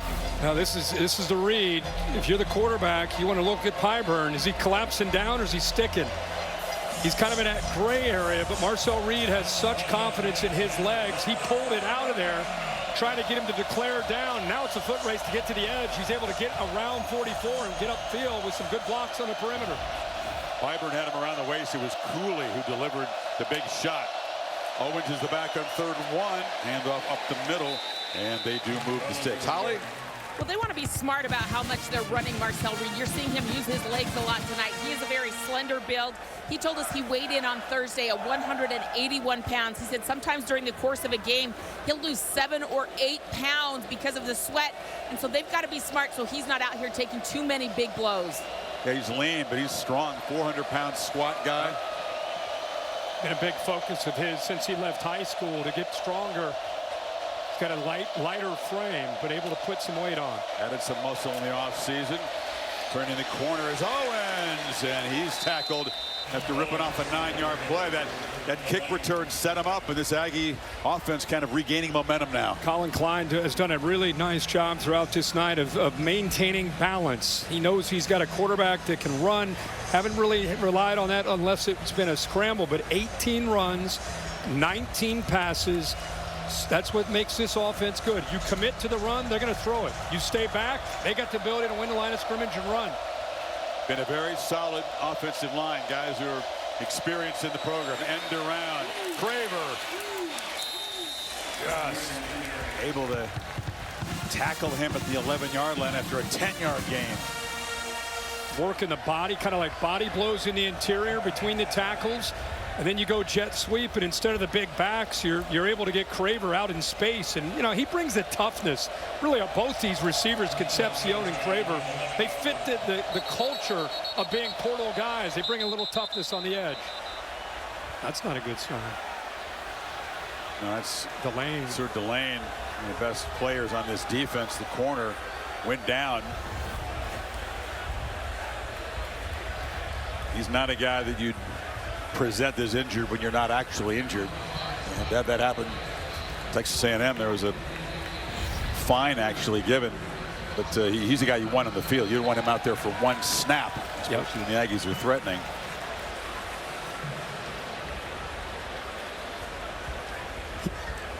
You're going to get him up and Chris, I think he got his bell rung. I mean, he was involved where Craver was trying to run the football, where the contact was.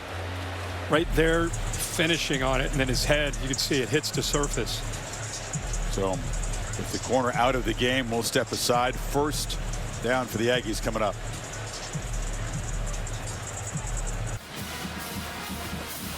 Delane made the tackle on Craver. Watch number 4. His head hits the ground very hard. Yeah, all his momentum right into the ground. Couldn't get his hands down to protect. He got up, Kirk tried to walk around. He knew something was wrong. Yeah, right away. He starts to kind of, you can see him blinking. Things are a little bit blurry, not feeling it. So he ends up taking a knee. So that's very serious. He's in the tent and out of the tent. So that's good news. They did assess a timeout to LSU in that play. The ball was spotted before Delane went down. That's not really the intent of the emphasis of that rule. Delane's health, the obvious concern, as Amari Daniels is in the backfield on this 1st down play, but it's an end around again. They try it to Craver. This time coming around the corner. Big collision. Knocked out short of the pylon by A.J. Halsey. That was a foot race with the corner, P.J. Woodland, who ran with him in man coverage on that jet sweep. Sees it, it's man. He knows he's got a chance. He is fleet-footed. Gets some good blocks, man, downfield, but eventually gets pushed out of bounds by Halsey. But we've seen here these last 2 or 3 plays, Colin Klein wants to get the ball out on the perimeter, make those DBs have to tackle. Like he'd love to punch it in here. Remember, there was the interception in the end zone after the Aggies were set up in a similar situation in that 2nd quarter. Jakeem Jackson in up the top there. On the edge, no play. There's a whistle before the snap. Bethel Roman ended up with the ball, but the whistle had blown before the pass was thrown, and it's a false start. Offense, number 78, 5-yard penalty. No foregone conclusions down here, are there? It's Crownover who makes this mistake. Another mistake for Texas A&M. We just talked about the young corner coming in. They go trips, and look at a couple defenders. They jump here. Miscommunication, wide open target there. So LSU catches a break. 2nd and 6. The first down markers at the 1. Run all the way. And Reed's going to be knocked down at the 5 by Halsey, who's making play after play for this defense. Not fooled at all by emptying out the backfield, had the tight end. So you got 6 blockers. But LSU eyes on Marcel Reed, the threat of the quarterback draw. They were ready for it. 9th play of this drive. Settle for a chip shot, or can they punch it in and take the lead? Well, if you want to win in here, you got to finish these red zone opportunities with touchdowns. From the pocket, Reed scrambling and scoring. 2nd rushing touchdown for the Aggie quarterback. A&M back on top. That's 7, man.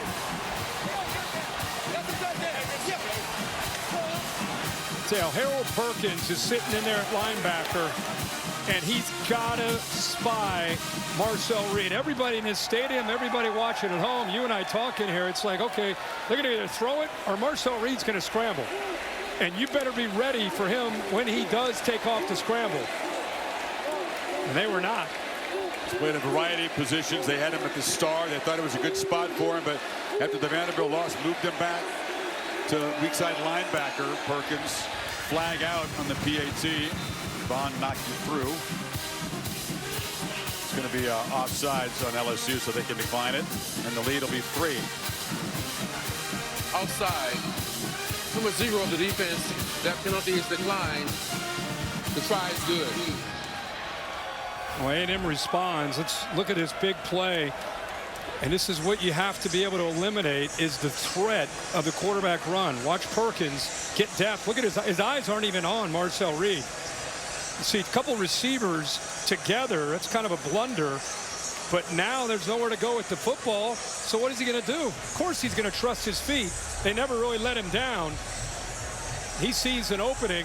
Nobody accounting for him until it's too late by 7 and white. That's a touchdown. If his job was to be the spy, it was the worst spy ever.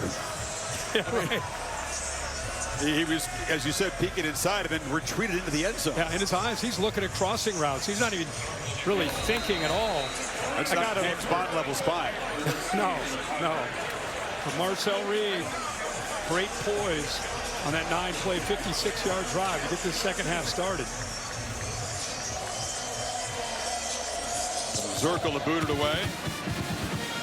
It's going to be Brown from the 4. Darian Brown spinning free, finally knocked down about the 23. Holly? Well, Coach Kelly told me that Barry and Brown, that big completion in the first half, has really opened up their offense.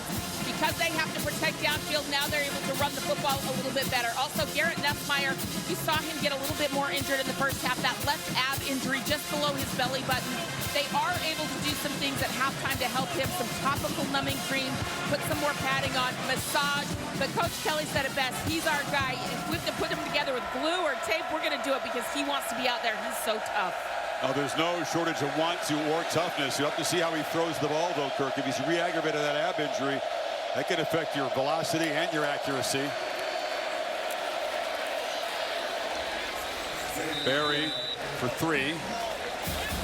Boy, LSU fans have to be thinking, are you serious with Marcel Reed? Last year he ran for 3 touchdowns, didn't have an answer for him when he was using his feet. Tonight, leading the Aggies in rushing, averaging almost 10 yards a carry with 2 touchdowns. Different kind of runs, right? Last year was the zone read. It was more design. This time it's kind of freelance. Yeah, this time it's more backyard ball, just creating a lot of times on 3rd down.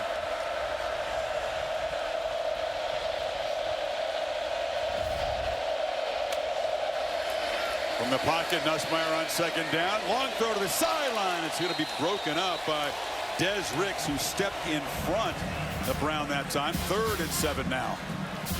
I think Brown did a nice job of selling this up at the top like he's going vertical. He's going to go by and puts his brakes on, but good job of reacting by Des Ricks, who's out there on that island. Looks like he may have had that right hand just on the ball to keep it away from Brown. But those coaches love those corners that have long arms like Ricks does. And they protect us by 7.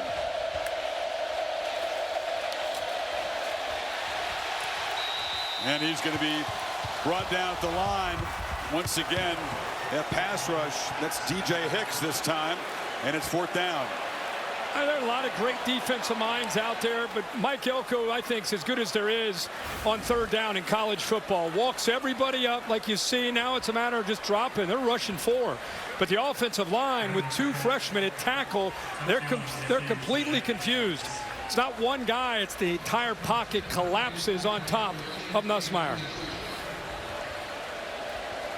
They're now 0 for 6 on 3rd down against Elko.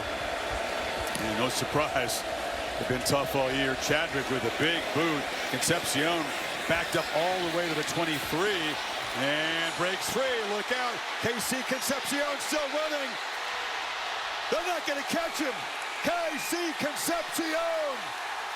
Touchdown A&M, 79 yards.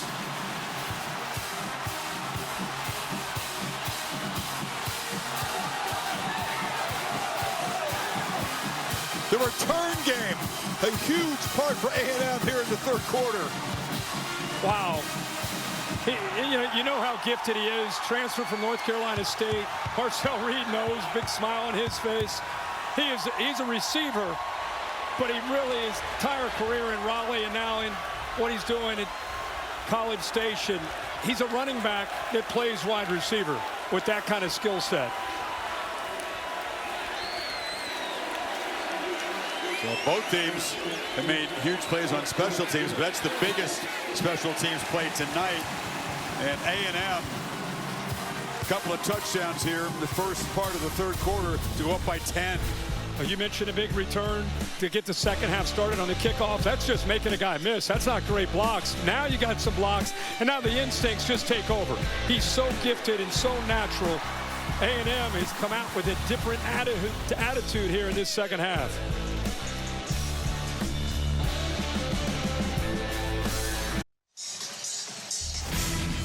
Who's just bringing the heat? Brought to you by Sonic, and it's KC Concepcion had a touchdown in his first game as an Aggie against UT San Antonio. This one much more important. Yeah, a couple of tackles he's able to break, but like I said, he's so close to that sideline and so comfortable with the football in his hands, always has been. See the reactions from LSU. Brian Kelly throwing the headset, just furious. A&M return yards tonight. Think of this. He is a bad man. He sure is. A&M return yards, 161. LSU total offense, 185. Talked about the connection Holly did between Reed and Concepcion. Each of them have 2 touchdowns tonight. LSU with Barry and Brown dancing around. A flag comes in as he's dropped at the 16. Suddenly, Kirk, this is a 10-point deficit for an offense that has struggled frequently this year to create big plays. It's going to be a holding, so it'll be half the distance.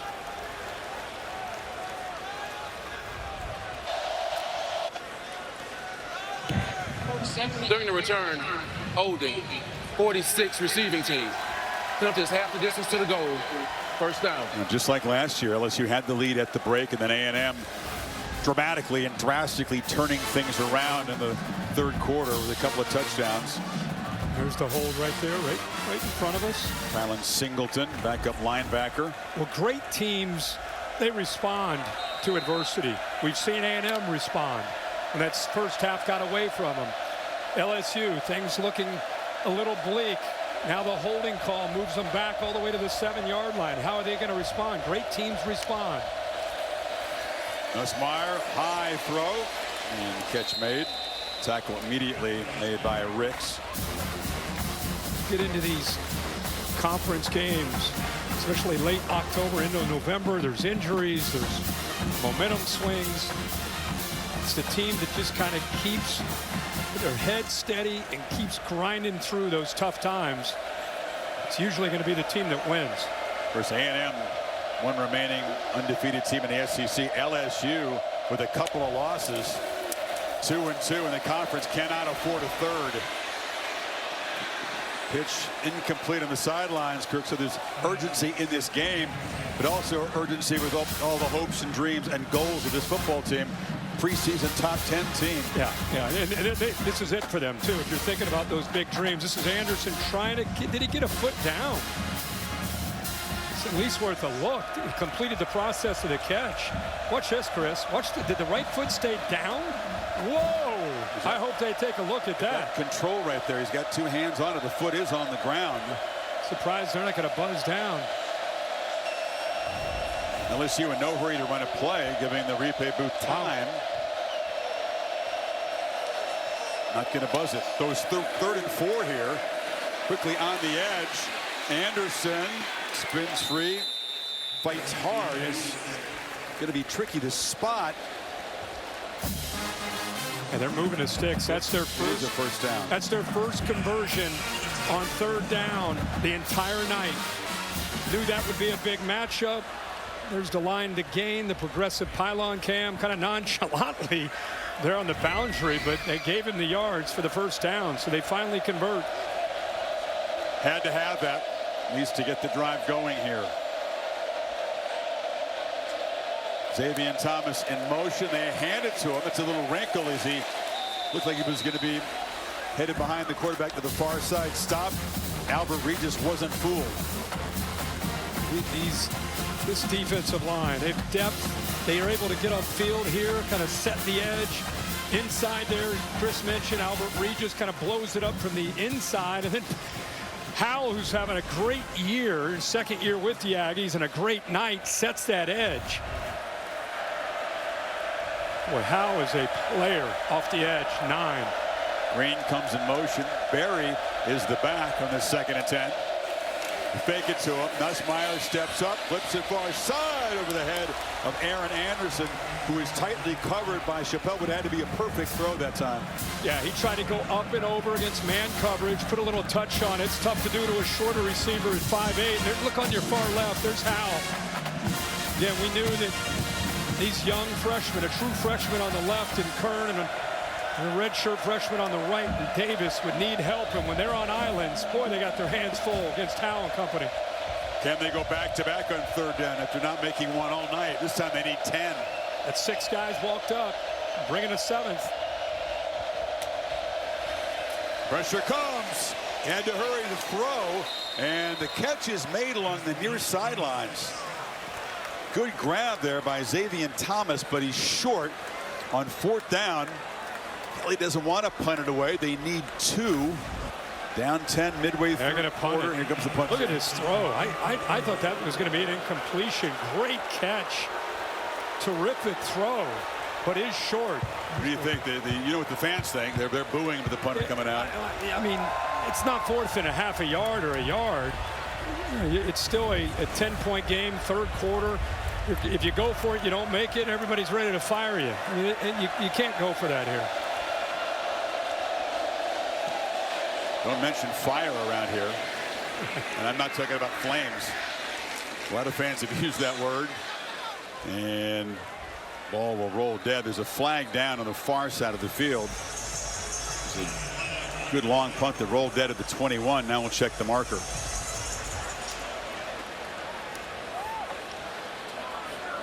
Illegal formation, kicking team, more than 4 in the backfield, 5-yard penalty, 4th down.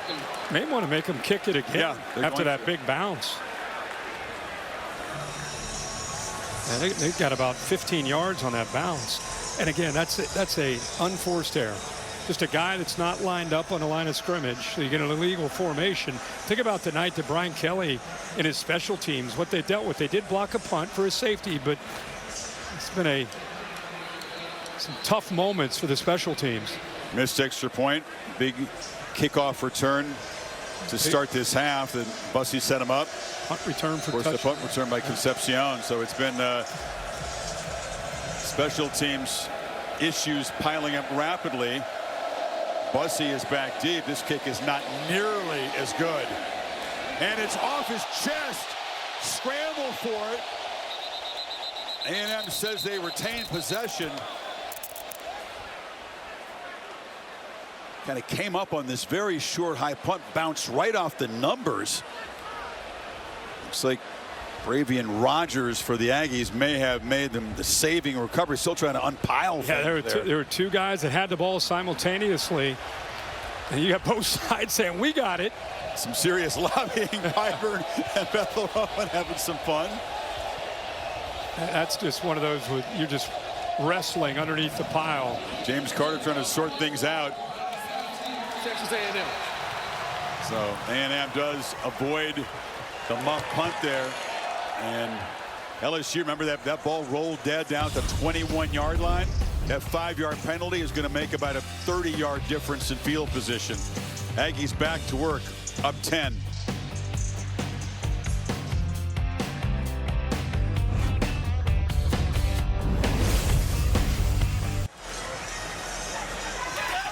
You know, the normally rowdy LSU student section, always contenders for the Taco Bell Live Moss Student Section of the Year contest. So a little gloomy right now.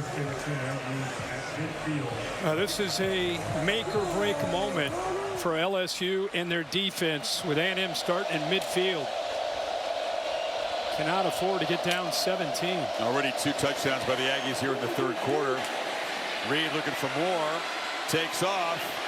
Look, he's great from the pocket and all that. He's improved as a passer. He wants that to be his calling card. But when things break down, he says he also loves his backyard football. I'm not comparing him to Lamar Jackson. I'm just saying that the stop and go, you know, he's a great basketball player. We talked with him this week. I've known him since elementary school. He's a great baseball player, too.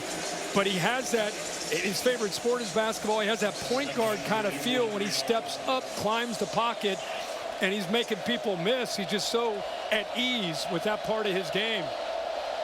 We were asking, do you think he could score for the Aggies basketball team? Oh, yeah. I think I get 12, 14 a game as a point guard. A lot of football players think they can hoop. Yeah, he went to Montgomery Bell Academy where my boys went, and he was one of these guys that as a freshman, he was dominating. He's a point guard, but he can really shoot. And you know, the vision on the basketball floor really helps you out, I think, as a quarterback. But right there, that's what he's doing tonight. You know, that crossover, that shake and bake, making people miss, whether it's basketball as a point guard on the break or playing quarterback. It's the same thing. Need 2 on third down. Owens. Flag comes in. Plenty of yards for the first down inside the 35, but that's in the area where you suggest it's holding. Actually, it's being signaled holding against LSU's defense as Owens limps off. During the run, holding. Defense, number 88. It's a 10-yard penalty from the end of the run. Automatic first down. Gooden was fighting through a double team, and in the process of that, grabbing on to an A&M offensive lineman. His coach talking to KC Concepcion, making sure he's good to go. Went into the medical tent after that punt return for a touchdown, which is why Bussey was out there for that last return, in which he muffed. And remember, Le'Veon Moss obviously out. Oh, he stepped right there on KC Concepcion and then went down himself. Concepcion has the ankle check. Morrow houses it. Aggies pulling away, 24-yard touchdown. And A&M, just like last year, dominating Kelly's team after the break. You know, sometimes in man-to-man coverage, we always think about the receivers and the corners. I think A&M and Colin Klein, they came into this game knowing that they could attack LSU in the interior in man coverage. Blake Baker plays a lot of man. He leaves his linebackers out there, whether it's Perkins or Whit Weeks. That time they got him isolated, and that is now 21 unanswered points if they hit this extra point. 21 points in 11 minutes here in the third quarter. You said it was a little gloomy coming in, some pessimism on the fan base, and now, Kirk, we're noticing a few empties over there on the far sideline. Yeah, it increased now. Watch Morrow. He was a very natural receiver, and there's just no coverage. There's nobody out there. You know, I don't know if LSU got confused. You did have another jet motion to affect the eyes, a little eye candy, but he's out there, and linemen have no one to block. Forget about tackling him. The linemen have no one to block until Perkins comes over late.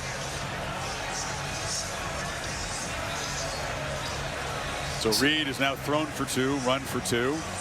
just can't help about Brian Kelly telling us on our Zoom this week, we were too tentative against Vandy. You know, we challenged our guys this week. Turn it loose. Play free. Play nasty. Those scuffles on the practice field. He liked what he saw. They were showing that aggressiveness, that nasty edge. And they did have a 4-point lead at halftime, but look at their turn it to back. Whit Weeks, who's not playing tonight, he's seen enough. He wants them to compete. Just compete. Let's go. Stands are empty in here. It's very strange. Yeah, he said the blanking embarrassing. You could see what he said to his teammates there. Well, the All-State bus. Sam piloting things here to Baton Rouge. It's the All-State good hands play. Let's talk about the last 11 minutes. Texas A&M, they really responded. Marcel Reed with a good scramble for a touchdown. Casey Concepcion to the house, breaking a few tackles. A little sidearm fling on a screen. A bust by LSU. And A&M is taking complete control of this football game. 31 points in the second half last year, 21 so far. We're still 4 minutes in the third quarter. Serious urgency. Quick pitch in the perimeter to Berrien Brown. A&M will give him that stuff at this point. Oh, yeah. Keep everything in front. You don't want to give up any explosives. But I'm still just in shock that LSU's defense, 5 plays tonight of 20 yards or more they've allowed for a couple touchdowns. You throw in the big punt return for touchdowns. A lot of explosives. If you're an A&M fan, you got to love to see this from this offense and your special teams. Nobody got more than 24 points through the first 6 games of the year. Vanderbilt put 31 on them last week. The Aggies now with 35 and counting. The LSU defense had kept this team in every game, even when the offense was struggling. But as you said, Kelly trying to change things up tonight has not produced instant results. Not at all. Now they're at another 3rd and long. Averaging about over 10 yards every 3rd down, and they're 1 of 8 against Mike Elko, who's one of the best at dialing up and creating confusion for an offensive line in pass pro.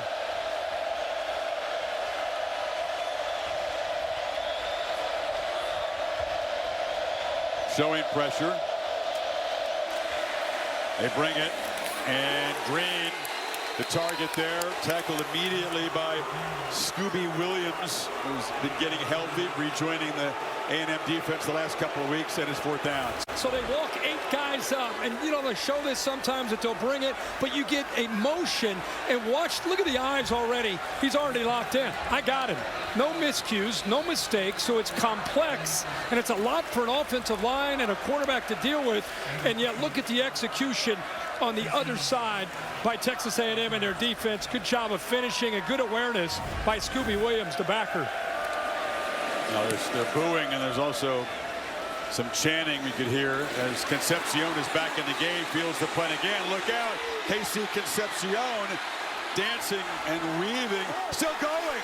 They couldn't bring him down, runs out of tackles, and is going to be stopped inside the LSU 35. That will only increase the volume level of these boos. I think the most impressive thing I'm watching with Texas A&M, they got a good lead, 35-18. This is more about A&M for me than LSU. They have their foot on the gas. They aren't even thinking of being conservative with the lead. They got guys that, you know, you hear that term dogs. That's what these guys have, led by Marcel Reed, Casey Concepcion, a veteran defense now in their 2nd year in this system of Mike Elko, and a frustrated Brian Kelly. But I got news for LSU. A&M is not looking to slow down. It was a line drive punt that Kelly was talking about. The hang time just 3.5 seconds. And Concepcion continues the theme here. A&M's return game. Hey, been a massive story after halftime. I'd go play action and take a shot. You got LSU right now on the ropes, mentally not sharp.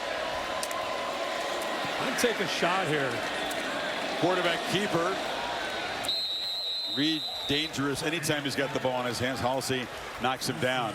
You can see he's frustrated here. It's the punter, Chadwick. Yeah, talking about the line drop, not getting up in the air. Well, the tackling was a bigger issue, too. Yes, it was a low kick, but they had I have 4 or 5 chances to tackle him. Yeah, really on both his big returns. He's a tough physical runner, low center of gravity, tough to bring down.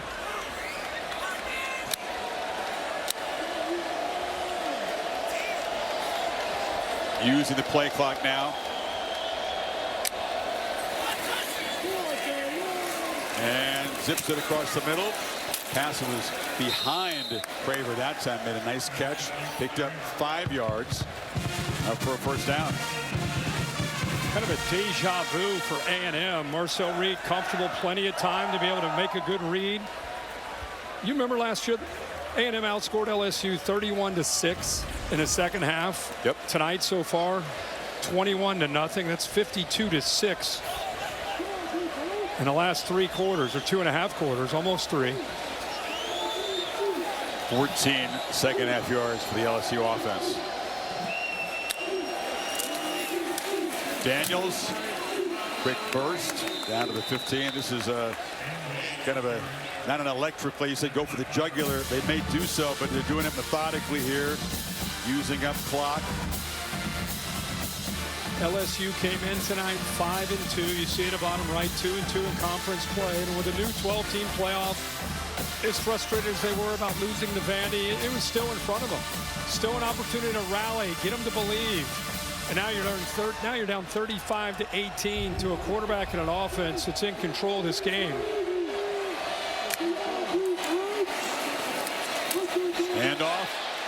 Daniels around the left side, knocked out of bounds at the 2-yard line. DJ Pickett knocked him out after a 13-yard gain. This seems inevitable that A&M's going to punch it in and turn the lights out here. No doubt. Halsey, who's a great player, is coming down from this spot at safety, but again, just not at the spot, not setting the edge. And that's your best player, your best tackler, leading tackler, who's coming down with that job. He kind of got his eyes and his nose inside and opened up that outside lane for Daniels to make a run, get the corner. Complete dominance in the third quarter, which began with that second half kickoff return. 3 touchdowns for the Aggies. They're on the doorstep for a 4th, with the 4th quarter coming up. Back after this message and a word from your local ABC stations. You're watching the SEC on ABC.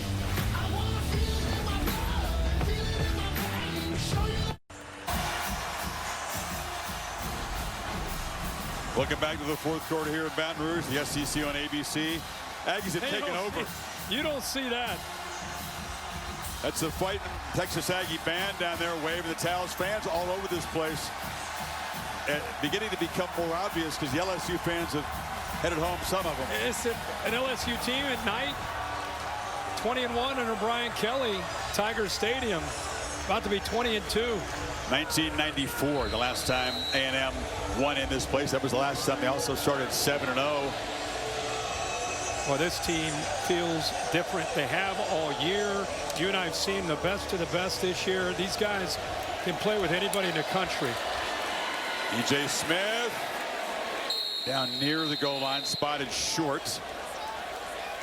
Alabama and A&M still undefeated in conference play. The Aggies, the last undefeated team in the SEC. They have the looks of a team that's not going to lose anytime soon. No, and again, I got to just talk about the intangibles of this team that Marcel Reed brings to this offense. A veteran offensive line. Concepcion comes over. Craver. They're very focused. They have intention. Every little detail, they're locked in. They're not even concerned about the score. It's a veteran team. Tight ends shifting around. And they hand it off to one of them in the backfield. Flag is down. Orchestra, the tight end there, took the handoff, and he was excited about scoring as a running back. See if they're going to get backed up 5. Or did LSU line up offside? Yeah, lined up in the neutral zone. How many guys are out there? That's a lot of guys. There are 2 fouls on the defense. Both will be declined. Offside, number 88 defense. Illegal substitution, 12 players in the formation against the defense. Both of those fouls are declined. The result of the play was a touchdown. It's like what else? Remember we talked about unforced errors? You know, the illegal formation, 12 men on the field, miscommunication. Blake Baker giving the explanation. So they had 12 guys out there. They lined up in the neutral zone, and they gave up a touchdown to a tight end who just went diving over like a fullback. Hassanis, 71, 29th start. You see that good block there. Eye candy with the motion. Cullen Klein, the play caller, has had a heck of a night himself. Texas A&M with the flex here in Baton Rouge tonight. Headed for 8-0. And they bleed clean all the way to the SEC championship game. Maybe we'll talk about that.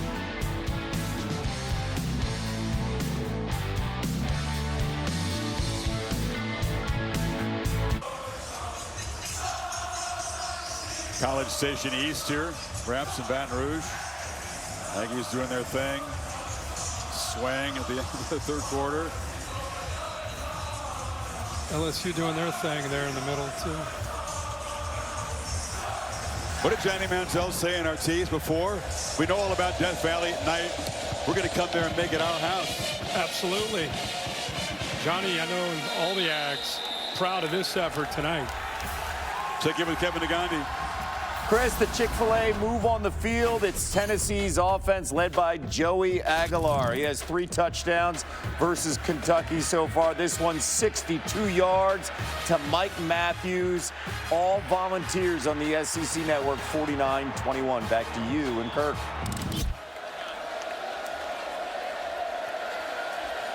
Well, it was kind of gloomy earlier. Now it's the ornery, I would say, was with the fan attitude is here in Baton Rouge. Celebratory if you're an Aggie.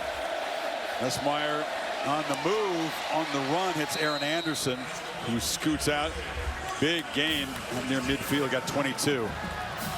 They're able to get him out away from the pressure. He's been harassed most of the night, whether it's been third down creativity of Mike Elko and Jay Bateman, the defensive coordinator, are just winning with 4. The time rolled him away and got the first down. Tried to find Anson on the slant. He was very well covered. This Texas A&M team, man, people need to start talking more about them, not just in the SEC, but on a national. What impresses you most? I think they sent a message. The execution coming into this environment, but Mike Elko has a veteran, crusty, focused, determined team. Both sides of the ball, special teams, good leadership. These guys show up. It's all business. They're as good as anybody, in my opinion, the way they're playing right now, that there is in the country. Nussmeier, he's going to be sacked all the way back at the 30. That's Ryland Kennedy, who backs up Howell, joining the party, and slow to get up. 16-yard loss. And actually pressure from both sides. He's going up against a tight end. This is a tough ask, right? Bowers Sharp trying to block a defensive end. Both the defensive ends get home, but it's Kennedy that comes up with that big sack. Remember, they didn't blitz there. They rushed 4. Hayes on one side, Kennedy on the other. That shows you the depth they have. That's their 3rd and 4th defensive end. Getting after it. 3rd and 26. Good luck. Nussmeier from the pocket, too high. And he's knocked down again after the throw. Absolute mismatch in this second half at the line of scrimmage. He's been knocked around a lot this year. He's played through numerous injuries, still bothering him tonight. And that emotional release and tears with the towel over his head after the loss last week, but still came back, bouncing around, feeling like everything was still in front of him if they can get the W tonight. And it's turned into a nightmare in the second half. 4 punts, 3 and outs forced by this A&M defense in the 3rd quarter and now early in the 4th.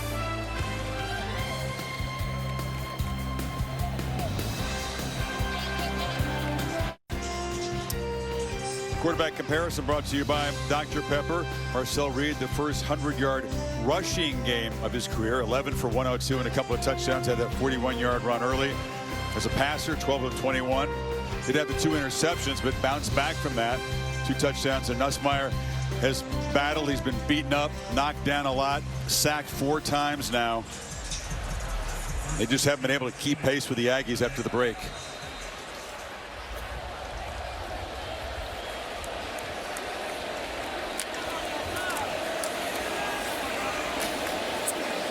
Smith, the short gain.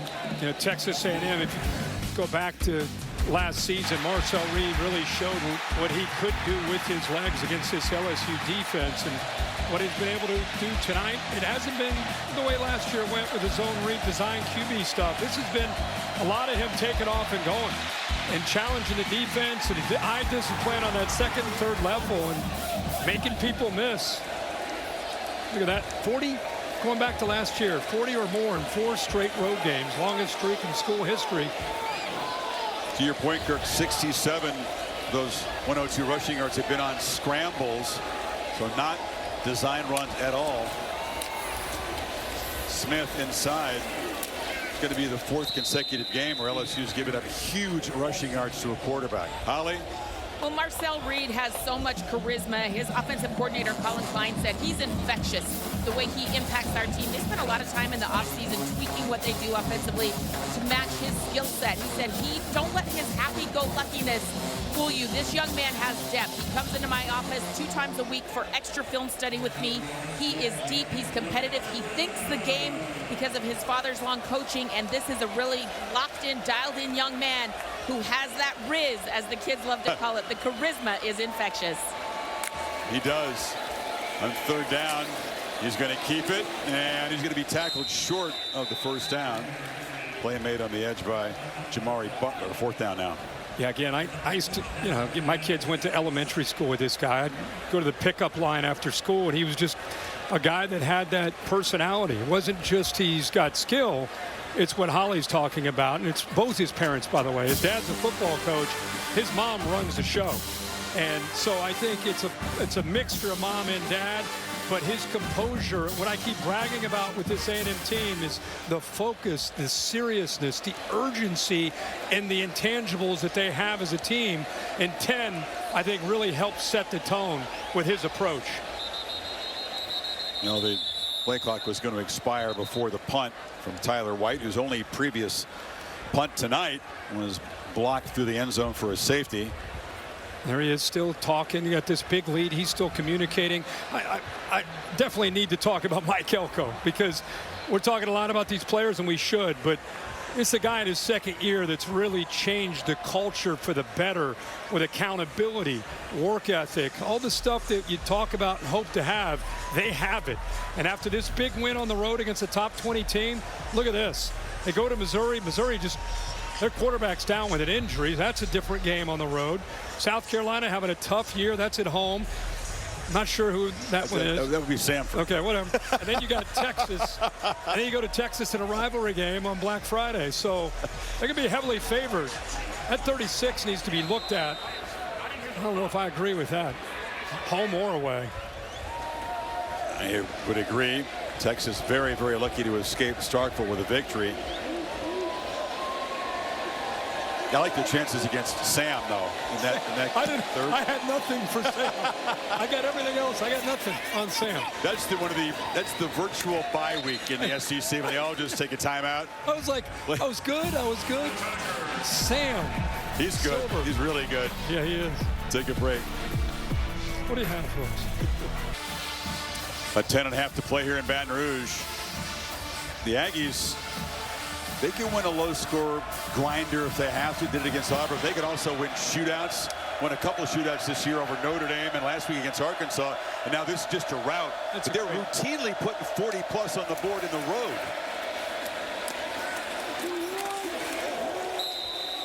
These guys, man, they 42-18.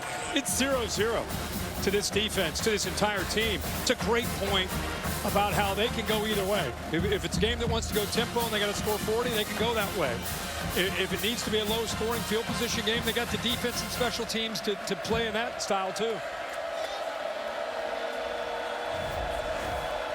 No face mask called on the tackle by Scooby Williams that time. 2nd and 9.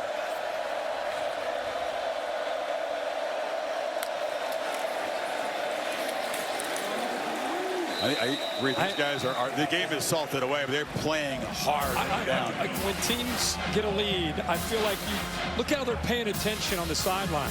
Like, these are the cool things to watch when a team's up 42-18. Easily could be over there clowning around, acting just like thinking about whatever. Did you see me in that second quarter? These dudes are completely locked in on what's going on the field and on the sideline. Culture, Mike Elko.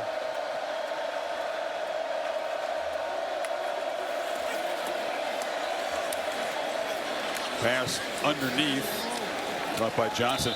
You're right, a lot of teams have been over there high-fiving their fans because the Aggie fans have moved down behind their bench or taunting LSU fans. Taunting, none of the looking up, above. maybe finding your parents or whatever. You could be easily distracted, but it's just not the case. And again, we got to give Mike Elko a lot of credit, but also the leadership of the players. They really set the tone. Macarius Kern, we talked about the true freshman stepping in to make the start at tackle. It's been a tough night again for that O-line, and he is now being looked at by the athletic trainers. The Aggie defense has really stepped up after halftime. This was an early sack by Howell, sending a message. Well, it's been an entire group. Here the backup, right? This Rylan Kennedy that's able to get in there, giving them some different looks. Done a nice job of confusing that offensive line. They've brought some pressure, disguised some pressure. They've rushed 4 times. It's been really a mixed look like you'd expect, and very, very successful, obviously, here in the second half. Absolutely nothing after halftime for the LSU offense. Holly? Well, Cassius Howell has been a game wrecker tonight. You've seen him all over, like you guys were just talking about.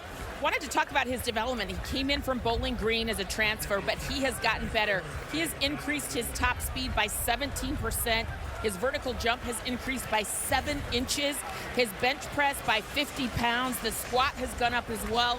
Every aspect of his game, from speed, get off, what he knows about the IQ part of the game, this young man has improved exponentially, and it's showing up on the play. That's a great point, Holly. You can find, he came from Bowling Green. The MAC has produced some guys who maybe out of high school were underappreciated, but they've really developed in their stop of the MAC, and then when they make the bounce in the portal to a higher profile program is really elite pass rushers. Oh, man. And, he's known really for his power, not so much his twitch, but we've seen plenty of twitch tonight against these freshman tackles. LSU going for it on 4th and 4. Nussmeier makes the long throw. Green makes the catch, but he's going to be stopped short. Des Ricks came up, hit him immediately, and the Aggies will take over on downs. Chris, you're going to love this. A little bit of kind of a switch release, and watch the communication with the 2 defensive backs. Just you take him, I'll take the outside, you go with the inside. Good job of adjusting and communicating and then finishing the play by Des Ricks. Look at that. They switch on the fly. That is a hard thing to do in college football, to be able to make sure that you're on the same page in a blink of an eye. They clearly were. It's something they rep all week, and it pays off from there on that 4th down. Ricks has had to bounce back. He had that penalty, that dead ball personal foul, which prolonged that LSU drive. Then he got beat for a touchdown, but he has stayed in the game. The starters, by the way, were still on the field largely for the A&M defense. Reed still out there and still running. I don't know if you'd want to have Marcel Reed taking hits at this point in the game. Does pick up 4. National presenting the rankings to Ohio State off. Indiana with another. UCLA. Again, they just show up. Another team that just kind of shows up and executes and takes care of business. Bama had a scare, but they were able to pull one out. Ole Miss in a competitive game, really in control most of that game on the road in Norman. Georgia Tech challenged early, but stayed undefeated.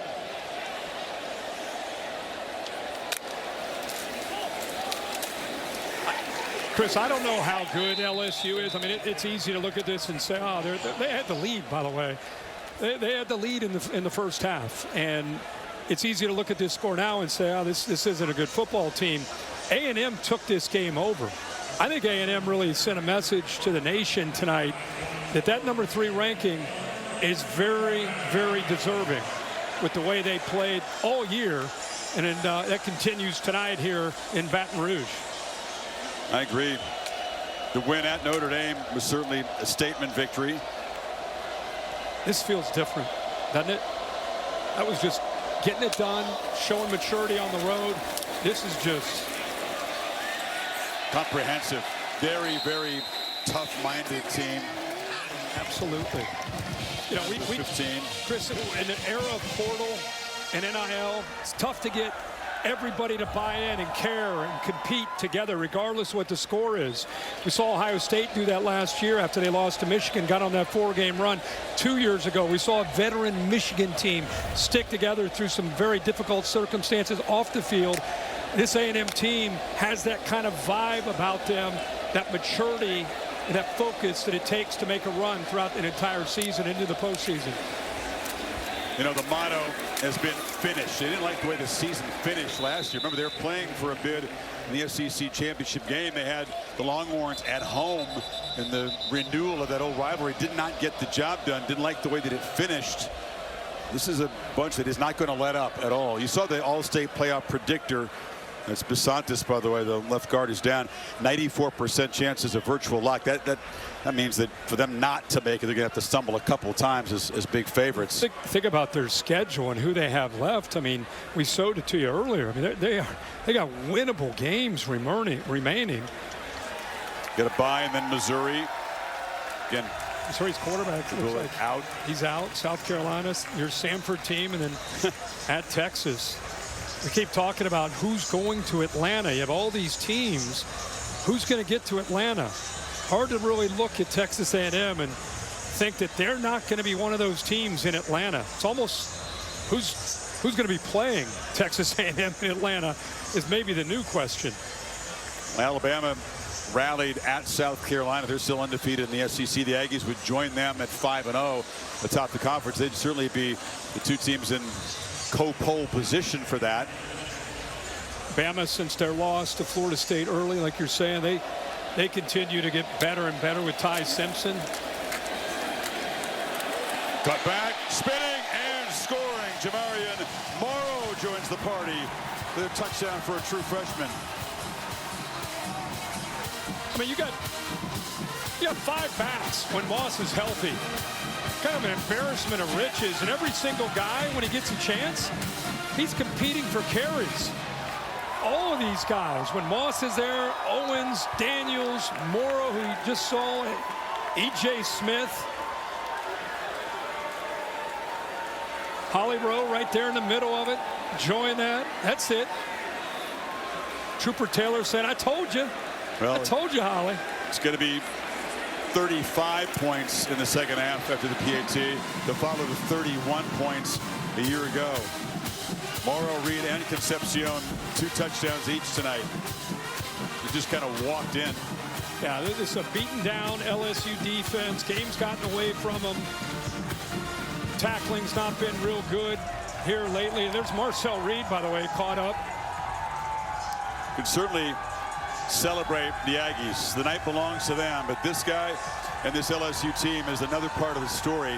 Yep. Because Les Miles once said, Death Valley is where opponents' dreams come to die. That's been true over the years. LSU's dreams died here tonight, though, the home team with their 3rd loss. Hey, Chris, think about what could have been when this season started. We had them week 1.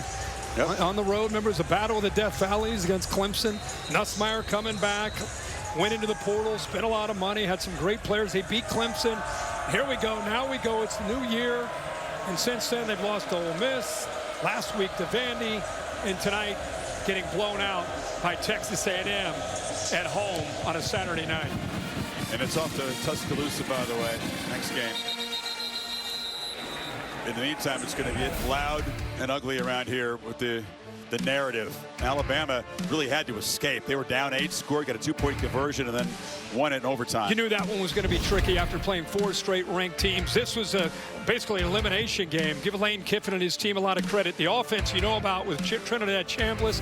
The defense with Pete Golding made some critical plays against John Mateer. And what a day in Nashville. Started with game day.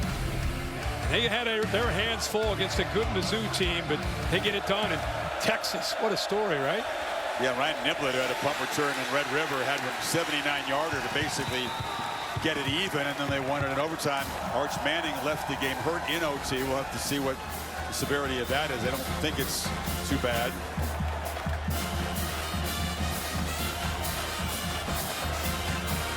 Well, they made a tough night for Nussmeier. He will now exit. That's enough punishment.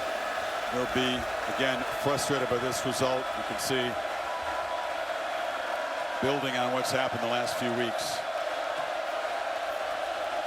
Michael Van Buren, one time a Mississippi State starter, comes in there and finds Trey'Dez Green, who catches it in stride out near midfield. Well, that's right off the bench. Comes in for Garrett Nussmeier. Finds the big tight end at 6'7" in the seam. Gets it over top of the safety who came down, and that's right off the bench for Van Buren Jr. Bench all year. This is the second game that he's played. Through an absolute strike. And now gets welcomed to the game by that pass rush. They moved DJ Chester, who's could play center or guard. They move him out on the edge. It's been a long night for these whoever's lined up there to play tackle. That's 6th sack by the Aggies. That's Marco Jones getting around the edge.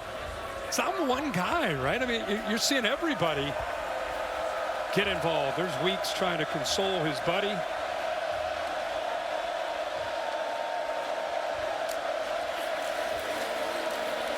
Van Buren on the move, zips it across the middle, and the catch is made by Hilton. No, they obviously a very passionate fan base. When they're winning, les de la bon temps brûlée, let the good times roll on the bayou. When they're not, their passion turns to anger, frustration. They want to change everything, including the coach. Oh, and he signed a 10-year, $95 million contract in 21. And he's got a buyout for $53 million. So I don't. Is that even? I mean, besides the fans and the noise, is that even? It's not real, right? Well, the decider matters more than the talk show hosts and the blogs, but you know, I think it's going to get loud this week, right? It'll be loud, very loud. Louder. Buyouts have not necessarily been something that prevents teams from making a move. Brian Kelly had a bit of concern. I think he really believes that, you know, that they've got a great recruiting class lined up. He believes that they'll sign. The real weakness of this team, one particular area, is kind of an important one. The offensive line is what's held them back more than anything. And then the defense. I think the defense, when we had them week one, there was so much talk about they went into the portal and got some defensive ends. They're going to rush the quarterback. You got a better secondary. And, you know, they've had some injuries, but it just, some of those big name defensive end portal guys just haven't been able to step up the way they had hoped. And there's who they still have to play. Long way to go. None of those SEC games are going to be easy, to say the least. Arkansas comes here. You got Tuscaloosa. They got to go to Norman in the finale. You get picked preseason top 10. They were much more highly regarded than the Aggies were in this conference preseason. A&M was basically considered by the pundits and the magazines, all that stuff, middle of the pack in the SEC. Instead, they're sitting atop the heap.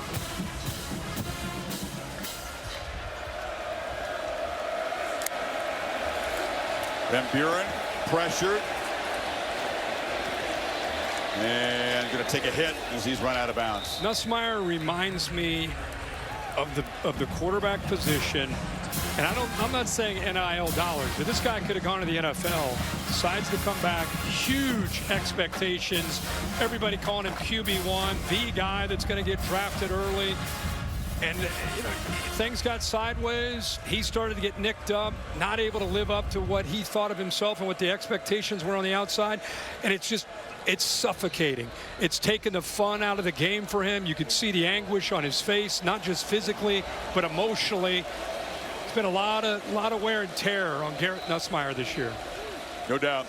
He is tough and resilient. Talked about his background, but the frustration has been building. It'll be another tough week for him, and nobody has higher expectations from him than him. Yep. And like you said, he's one tough guy. And when I say tough, I'm talking about the mental toughness that it takes to play the position. He's got that, and he's been through a ton of adversity last year and this year. It was an unsportsmanlike conduct penalty on Jordan Lockhart, shot on the sidelines in that last carry by Van Buren. Van Buren running for his life, this time to the far side, and scoots out of bounds near the 15. You know, the last time we came in here, I believe, was last year when Alabama. Jalen Milroe came in. And the reason I'm kind of having a flashback is I remember that game got away from LSU, and it looked a lot like this, like what we're looking at right now, which is just very, very unusual to see this stadium so empty in the fourth quarter of a game on a Saturday night. 2 minutes to go. Aggies putting the finishing touches on a huge road victory tonight. Chris Kirk, back to you. No surprise there. Boy, Chris. BYU and Cincinnati, by the way, both still undefeated, leading the Big 12 conference. How about those Cincinnati Bearcats? What a year. Van Buren, well, he's come in, and now he's taking the punishment from these Aggies who are still playing hard on defense. Again, that's the personality. These backup guys get a chance. You got to live up to the culture of what Mike Elko and this staff has created. They got to grind away now. They're going to be patted on the back, just like all teams are these days that are really successful. You're a lock. I saw it on ESPN. You're a lock for the playoff. Now the battle is to focus Missouri on the road. I feel like there's enough maturity on this team. They've been through enough bad that I think that can help keep them focused. And Marcel Reed, keep talking about him, and he's over there on the sideline. We have cameras on him. He's talking to every person over there. Whether you're a coach, a player, a starter, scout team guy, he encourages everybody.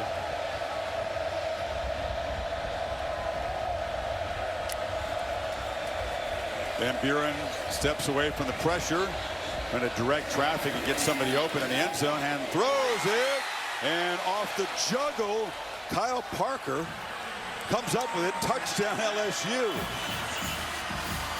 Kind of stopped the ball with his left hand. Then he got focused on his feet. It was just a matter of whether or not he had possession. You know, he's really had to come on this year with Aaron Anderson dealing with injury. There's the left hand. Now I watch his eyes go straight down to make sure I'm in. Possessed the ball, has it, both feet down, and kept control of the ball. Final minute, and it's the first points for LSU after halftime. They outscored A&M 11-0. Remember, in that second quarter, they had that 4-point lead going to halftime, and immediately, big kick return to begin the third quarter turned the tide. And Concepcion, big punt return for a touchdown. The Aggie defense just suffocated LSU. The third quarter and most of the fourth here.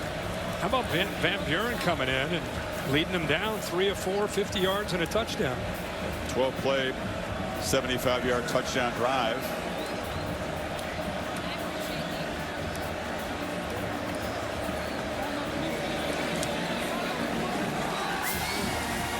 And I believe that 5 points tonight, Ramos may have broken the LSU career scoring record. Not that he's going to take a great deal of positive emotion out of that. But hey, here's the last time the Aggies won this one. Pick six isn't good. No. But here comes. Bounce back. This is apparently out of producer Bill Bonnell's VHS machine. He saved it all these years. He brought it out from 1994. You know that guy, Leland McElroy. Remember him as a great return man, great running back? What else happened in 94? The Lion King came out. Man. Topped the box office. Friends debuted. Thursday night, you and I and Bear used to climb up there and watch those. They didn't have a World Series where there's a strike. There was no World Series. The SEC game moved to Atlanta for the first time. I think there was something else going on the West Coast out there in the LA freeways in '94. It was a big year. Was it a big year?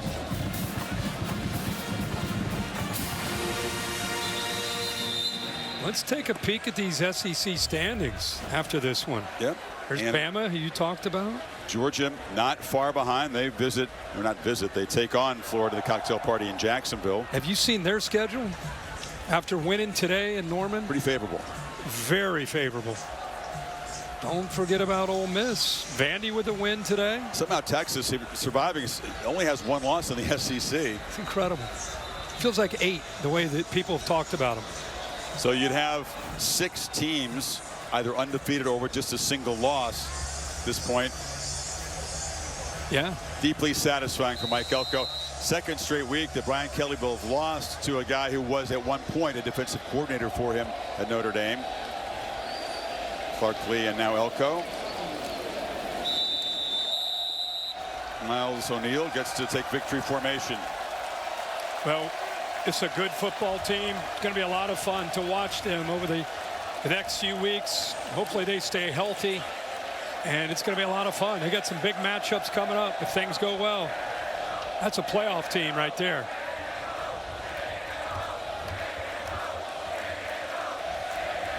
Take it home is with the Aggies fans, who now at this point outnumber LSU fans, if you can believe that.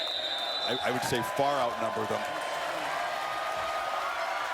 The Aggies come to Death Valley and pummel LSU to stay perfect on the season.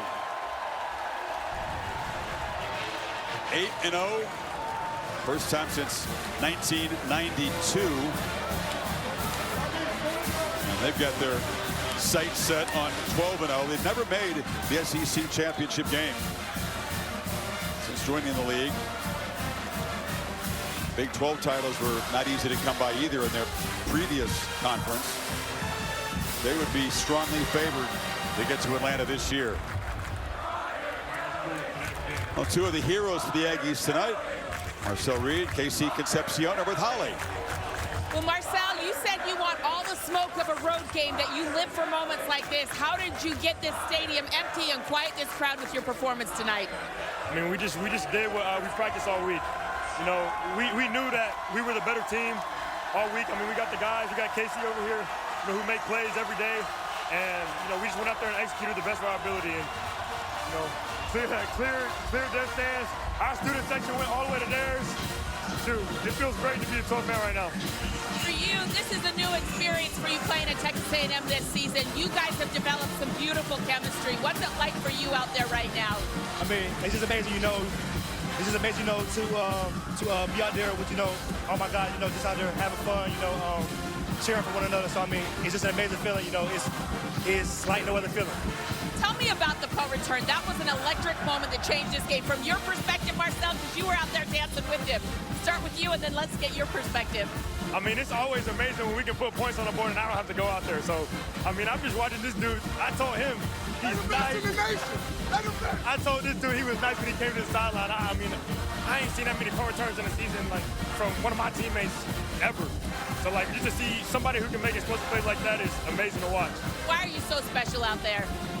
You know, I'm just blessed by God. You know, I caught the ball, and then, you know, I had acted like I was going to go out of bounds, and then I saw number 3 kind of let up a little bit, and then, you know, I just hit the sideline, and then, you know, I hit the burners. Yeah. All right, well, thank you, guys. Go get that alma mater, son. Go sing that. Yeah, let's go.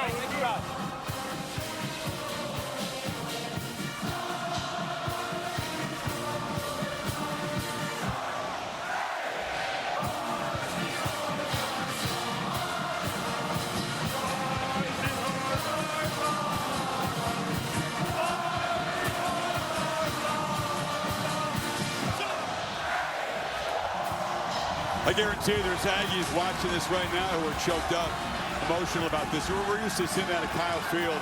No one is supposed to come to Death Valley. LSU, as Reed said, clear the place, clear the stadium out, and then sway to your alma mater down in the end zone after a 24-point victory here. Message sent.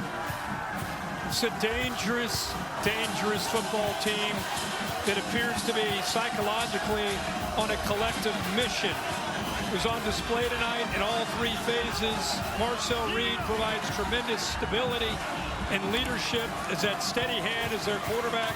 And you got a lot of moxie on that defensive side. This, like I said, this wasn't a fluke. This team is for real. They're going to be fun to watch.